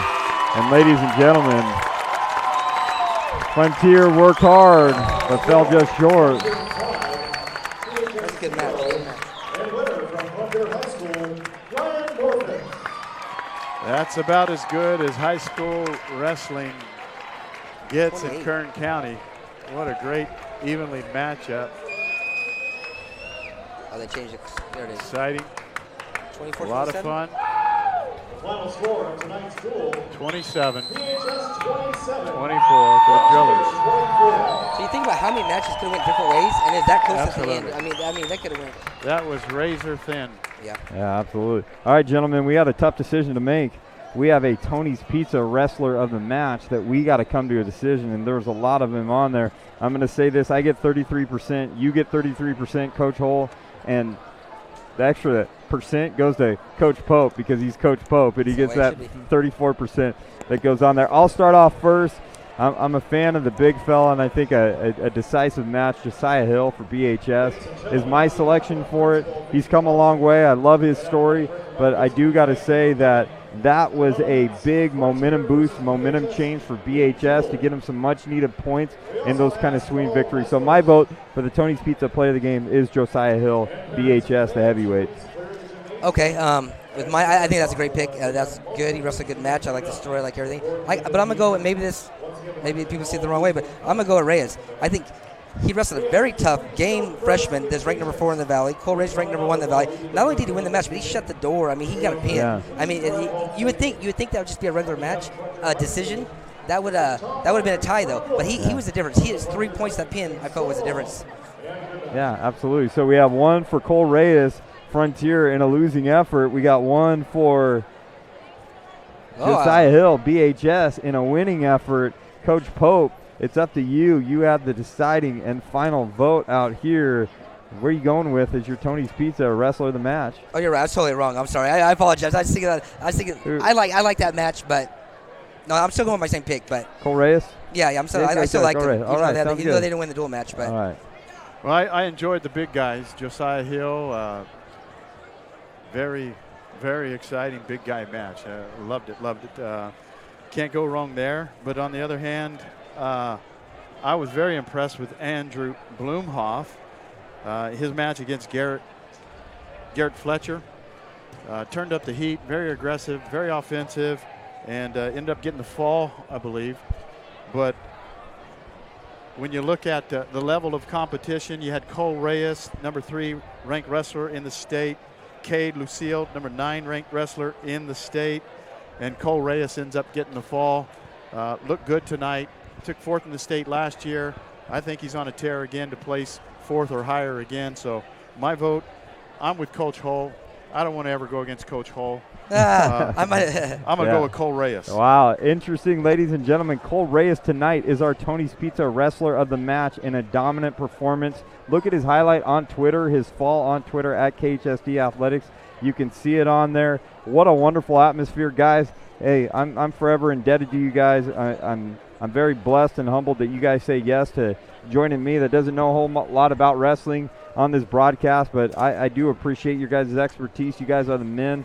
And fist bump, both you guys right here. I do appreciate that. This has been Kyle Wiley along with the legendary Coach Daryl Pope. And I'll say this, the legendary Brad Hull in the wrestling circuits around there. You've joined us live on the Kern High Network at kernhighnetwork.com. Frontier narrowly loses to BHS, and BHS reigns supreme in the Southwest Yosemite League. I'm going to say this, next week, very, very exciting, Coach Hull, you're going to be here with Vance Palm, and we got a special guest broadcast as you're going to be going to Wyoming to see your son compete in senior night at the University of Wyoming. But we'll be back next week for more wrestling as we are going to take on the SWYL finals, and that should be an exciting match too as well. Till then, we'll see you next week. Have a good night and drive home safe.